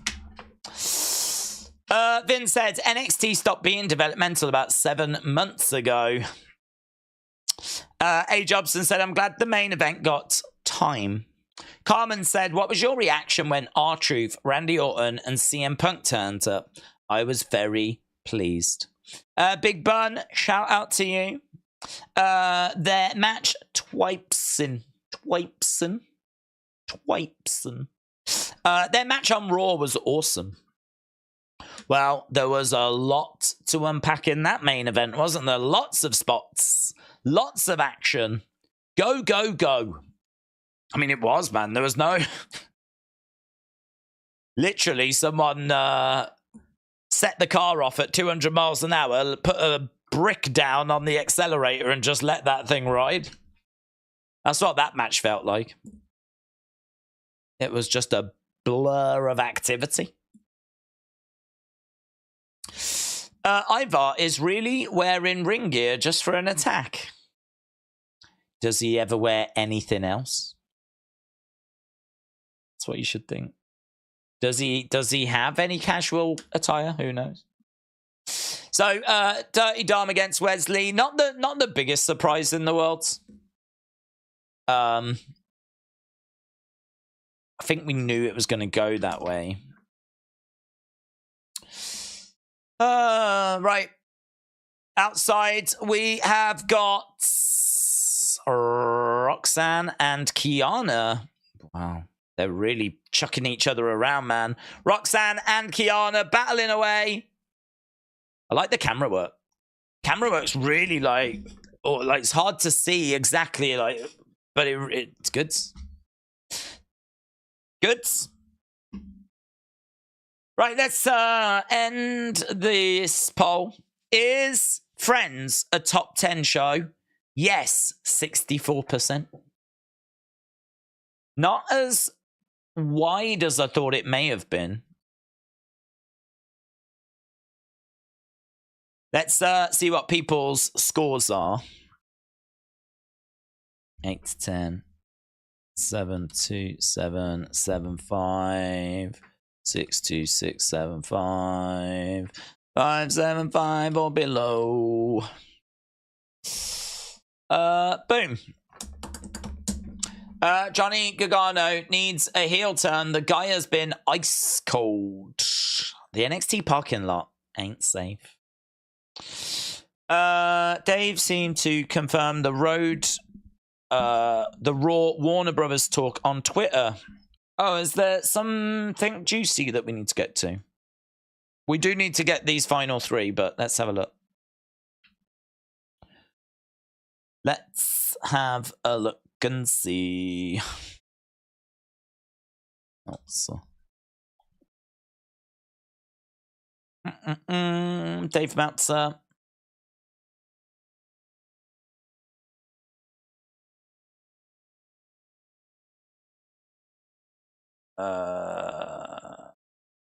Is it this? You get out there and make this about WWE. Keep feeding your dwindling fan base. Dear God. Right, it's not that. Oh, Ray was literally signed. Fucking no. I get the point you're making, but you seem to understand what drives the dirt sheet. Why does he respond to all these? You wouldn't see these comments if he didn't respond to them. I don't know why he does this. Leave it. Let haters hate. The players are going to play, and the haters are going to hate. Cody's injury. Thoughts on this? We're being told Raw's TV deal has been completed or extremely close. Thoughts on this, Dave? Dave said, yes, expected to be announced soon. So Meltzer's backing up this Wrestle World claim that I think was it Big Time that told us about earlier. So Meltzer's adding some credibility to that, which is very, very interesting. So for those of you that missed what this was, they're saying that there's 3 bidders with Warner Brothers Discovery looking to put the show on TBS or TNT. There's Disney looking to put it on FX, or there's Amazon looking to put it on Prime. So those are the 3. I'm going to be completely honest. I don't know anything about this Wrestle World. I've never heard of them, right? So it's good to be aware of, but it's, for me, I'm waiting for a Meltzer or someone. So for him now to say yes and kind of saying yes, that looks good. Interesting. Very, very interesting. So a shout out to, I believe it was Big Time that brought it to our attention, or whoever brought it to our attention. Right. We're not interested in that, though. We're interested in this. So, I Love Lucy. Okay, now, my prediction was Cheers, Friends, Seinfeld. I honestly haven't looked, and I think Golden Girls is a good shout, and I think Happy Days has got a chance. And South Park was in there, and honestly, it's hard to not have The Simpsons right up there if you're going to include The Simpsons. Are we honestly saying The Simpsons wouldn't belong in the top 10 if we're going to include animated shows? So let's find out. Number 3. No. That was meant to be number 1. That was what I thought would be number 1. Oh my God. All along I've thought Seinfeld would be number 1. I hoped it would be Frasier, but we found out long ago it wouldn't be. No, look at that. Number 3, 89 to 98. Master of Your Domain, Double Dipping, No Soup for You. The catchphrases of Seinfeld have so wormed their way into everyday use. They've all but consumed the legacy of the rest of the series.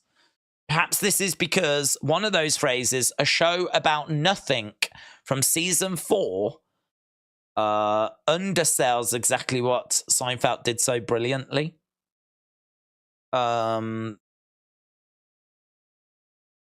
David's masterstroke was figuring out how to make each episode's plots collide with each other at the end.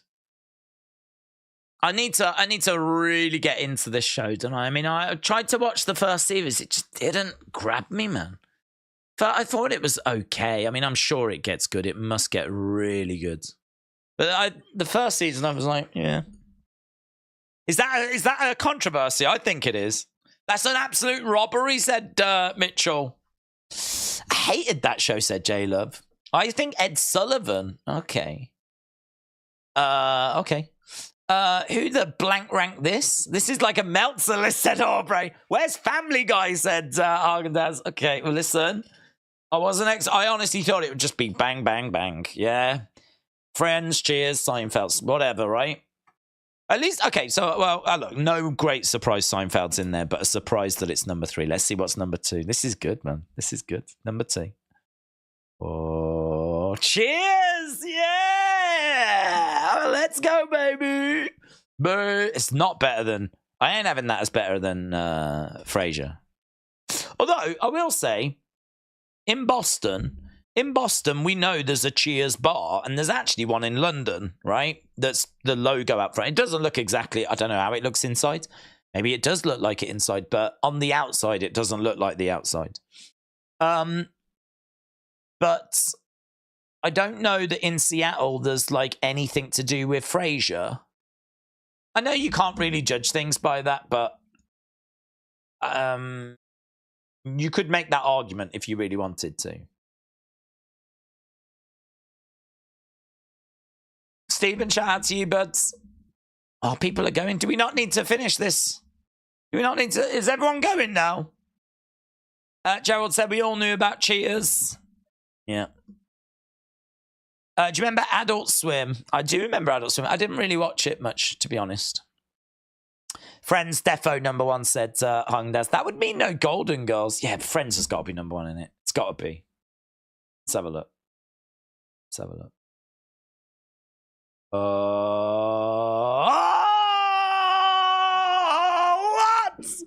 What?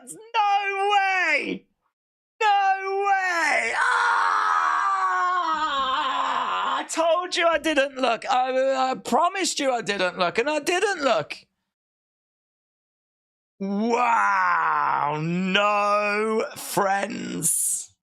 I mean, okay, friends should be in there, but I can't argue with The Simpsons being in and around that #1 position. I can't. It's been such a big part of my life. Didn't expect that. I didn't expect that either. This is more shocking than when CM Punk came back. Yeah, I know. #1, The Simpsons. I mean, it is true. The first 10 years really is what you're judging. Do you know, I actually saw, we need to go back and see where Friends is now, but I actually saw a brilliant video on YouTube, right? And it was from a guy, I had it on in the background, and it was from a guy who does these real deep dives into things. I mean, how long it took him to make, I have no idea. But he did this real deep dive into, has The Simpsons become good again, right? And what he did was he scored every episode using a certain, like, parameter of, like, how much he laughed and how often the jokes were told and like, all this stuff. And he scored every episode and every season using this parameter. And then he showed his scores, and you can see, like, this decline of, like, once you get past, I don't know, season 13, 14, like, in fact, season 8 really is where, like, things start to wobble. It's probably the peak, and then it starts coming down. And once you start getting to, like, season 30 and everything, it's really not in a good place. And he really starts to explore why it's so bad. And then he explores if it's got better. And it turns out it has. It turns out that actually, I think season 32, 33 have seen an uptick, have seen a revival. The problem is that the revival gets it to about a 7 out of 10 rather than being a 5 out of 10. Whereas back in the day, it's like a 9 out of 10. So it has kind of swung back up, but it's still nowhere near where it was at its absolute peak. But what's really great about this documentary is he goes further, and he's like, at the start of this documentary, I read you a review, and I told you it was a review for season 33, and it was this person trashing the episode, right? And he went, actually, it's a review from season 8, which is the most highly regarded, like, season or whatever. And he's like, it just shows that at the time, it might feel like it's not brilliant at the time, but over time, things become iconic, like steamed hams, or when Homer backed up into the hedge. You know, that GIF is everywhere.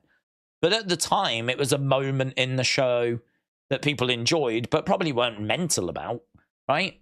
But over time, it just gets used, and it becomes a thing. And you know, those moments, like I remember the monorail episode when it came out.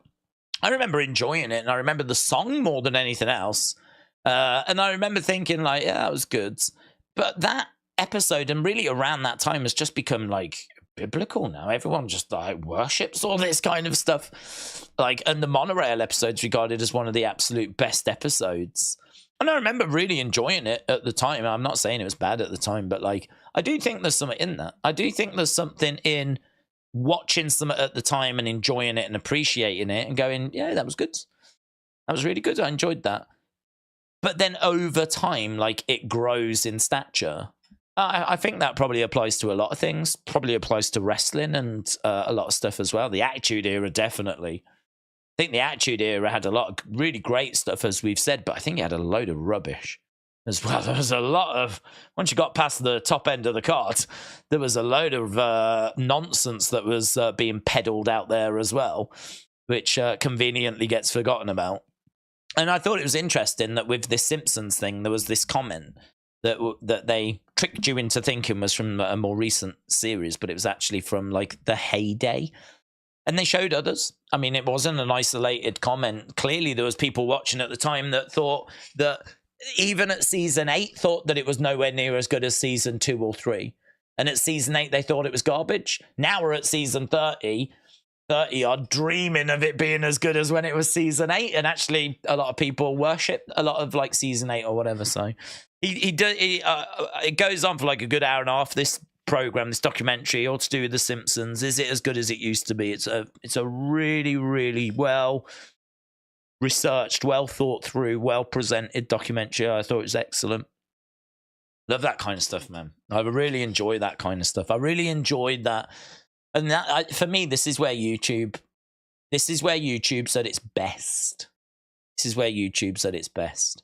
I think the stuff where the fake news, all of that stuff, like there's a side of YouTube which is not good, right? Quite a lot. I don't like all the prank stuff from back in the day and all of that. I think YouTubers have got a really, really bad name, and deserved, because of a lot of the stuff. I mean, I watched a documentary on Boogie, you know, the Boogie guy, Boogie 29 whatever, and I was watching all the stuff he's been up to in recent years, and it was just really sad.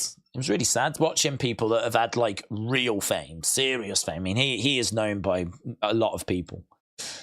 And for him to lose that because he went viral, and of course, if you go viral, you can't really sustain being viral.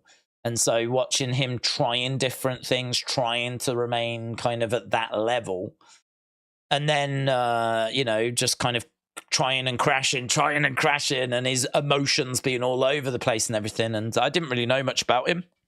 I knew about him back in the day. I knew like some of his content, but I didn't know what he'd been up to in recent years. And that was a really interesting documentary as well.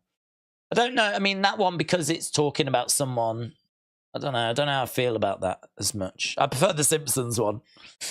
No one's really getting hurt in the Simpsons one, are they? Whereas obviously there's a person there that's struggling a little bit, but I still thought it was a well thought through documentary.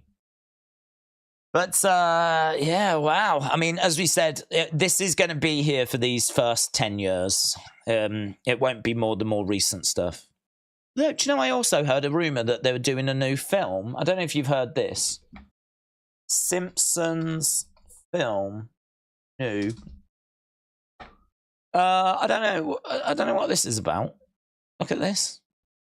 On October 20th, 2023, Jennifer C. is finished making the plot and music for the Simpsons Movie 2 crossover, and the film was retitled The Simpsons Movie 2, The Homer Zone.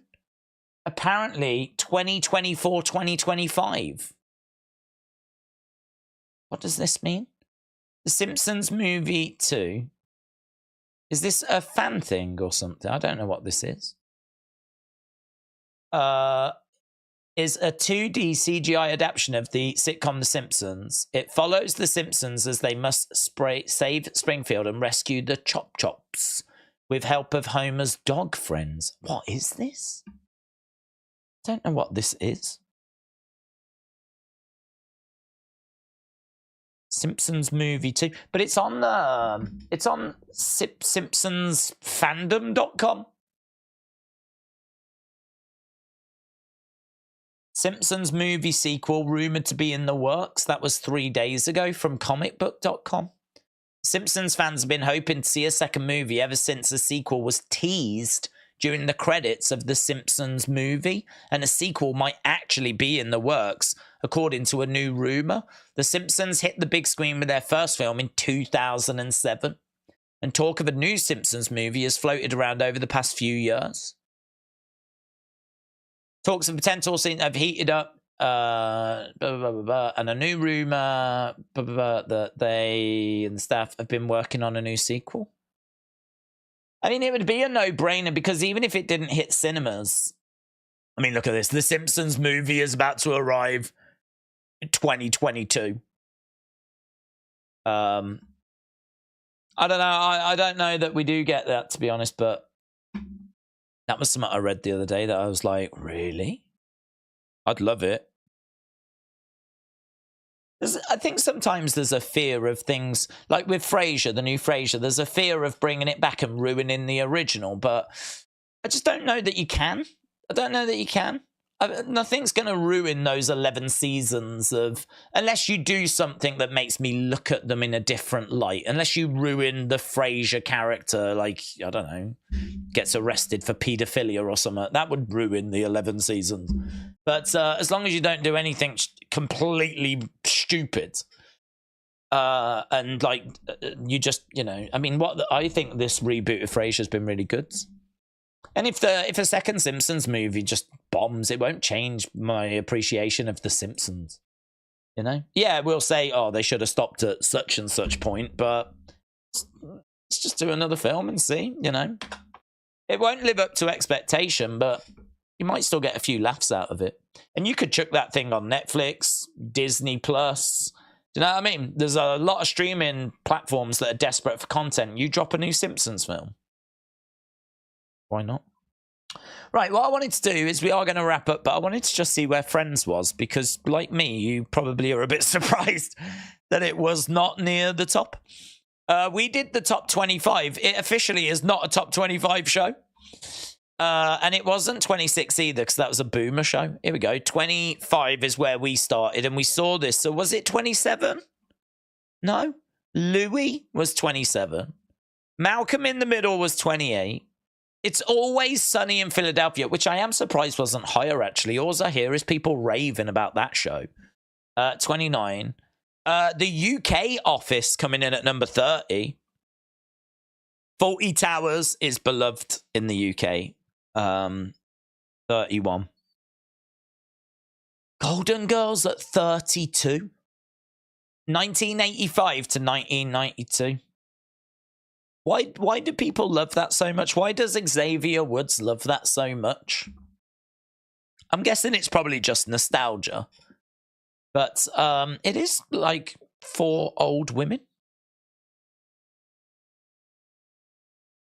4 sassy seniors living it up in one Miami household. Are any of them still alive, or are they all dead?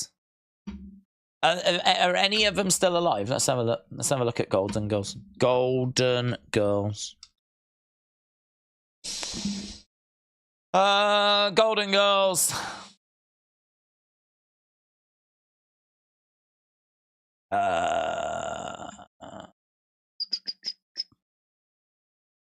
Right. B. Arthur, who played... Where do I find names? B. Arthur, who played...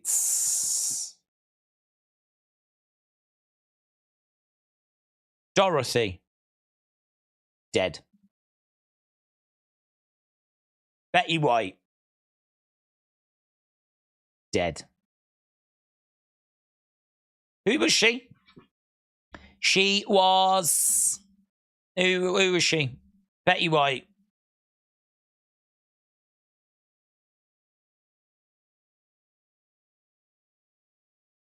Oh. Ellen. Dead. Then we've got Rue. She played...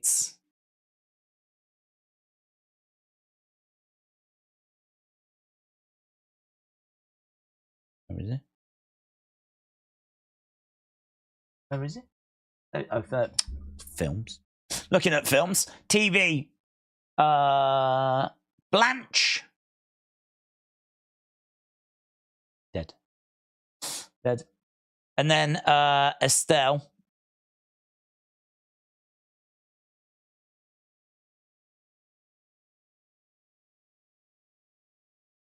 Sophia. Dead. All dead. They're all gone. They're all gone, mate. So that shouldn't be on the list at all now, because they're all dead. So that was number 32. Dead. 33 better things. Jeez, what's this? Some mother having an affair with a son. That looks weird. That's better than Friends. That's better than Friends. SpongeBob's on the list, man. SpongeBob's on the list. At number 34. There you go. It made it. I thought they would class it as a kid's show. But number 34. Better than Friends. Everybody Loves Raymond. Better than Friends. Sex and the City. Better than Friends. Bob's Burgers. I've seen the first few episodes of this. It's all right. I think it probably does get better. I know it's got quite the fandom. But apparently better than Friends. Friends is apparently better than Friends. Number 38. Number 38. Can you believe it? I mean, we asked the question, is it top 10? And 60-odd% of people said yes. I don't know if those people that didn't vote yes, some of them might, but can you believe it's as low as number 38? It can be difficult to separate Friends, the phenomenon, from Friends, the sitcom. In the former, the cast, Courtney Cox, Matt LeBlanc, Lisa Kudrow, Matthew Perry, David Schwimmer, and especially Jennifer Aniston, all became enormous. Ubiquitous, that's good words, inspiring every network to shift from family and workplace sitcoms to one about attractive singles in the city. But the phenomenon of Friends doesn't happen without the show itself being great. Well, clearly not that great. From the Swiss watch timing of Perry and Kudrow to the unmistakable chemistry amongst the 6 co-stars, the idea of Friends being the family you choose had its power, but mainly because they were these friends played by these people. Could have just said it was good. I've never seen Blackish. I've heard good stuff about it. That's at 39. Never even heard of. Review at 40. We'll get to 50. We ain't going to do 100, but we'll get to 50. King of the Hill. Bobby. 97 to 2010. Man. That's proper America, isn't it? That I look at that and that's like, you know, a dad and his kids, and I don't know where they lived, but like these are the sorts of shows when you live in the UK you'd watch The Simpsons and the King of the Hill and Friends, and this is how you got your insight as to what it was like living in America. It's probably nothing like it, but I feel like this one's probably quite close actually. Like, because this was about family, wasn't it? And not in like a Simpsons way. This one was a little bit more, dare I say, realistic. King of the Hill. Brockmire, don't know it. Number 42. Ran from 2017 to 2020. Brooklyn Nine-Nine, very popular. Very, very popular. I think there'll be a lot of people upset. That's as low as what it is. Beep. That got mentioned, didn't it, in the chat? Beep. Well, it's here. Might be a bit lower than people wanted, but it's very good, actually. I do like it. It reminds me a lot of The Thick of It. The Thick of It was, I think, like the UK version of Veep. So if you like Veep, you can watch The Thick of It, but it's probably not got that American polish. It's a bit more British. Let's put it that way. Broad City. Don't know it. I don't know it. I feel like I've heard of it. I don't know it. Good Place I've heard of. I don't know what it's about though. Fresh Prince of Bel-Air at 47. That's fair. Jeffersons. I think someone mentioned that earlier. Yeah, that's cool. Couple more. Barney Miller. Never heard of it. It's from the 70s. Rubbish. And News Radio. Never heard of it. Lots of boomer shows. That's all I know. Beavis and Buttheads. Mad Men. F is for family. It is better than King of the Hill. Dark on Netflix is a surreal show. A. Jobson says Texas. Well, do you know what, my friends? Do you know what? We had a little journey there, didn't we, through the world of sitcoms, thanks to Rolling Stone. I really enjoyed that. A big shout out to Mitchell and his missus who started off that conversation. maybe we can do that again tomorrow or something. I don't know, but for like dramas or something instead. Maybe it could also be a bit too much of a distraction. I don't know, but I thought it was a nice little thing to keep popping back to throughout the stream. And yeah, I think it sparked some fun conversation as well. So maybe you got a few ideas there for new shows that you can check out. And I can tell you that NXT definitely seemed to have delivered a nice episode, decent episodes. And as a result, 7 to 775 scored 46%, 8 to 10, 35%.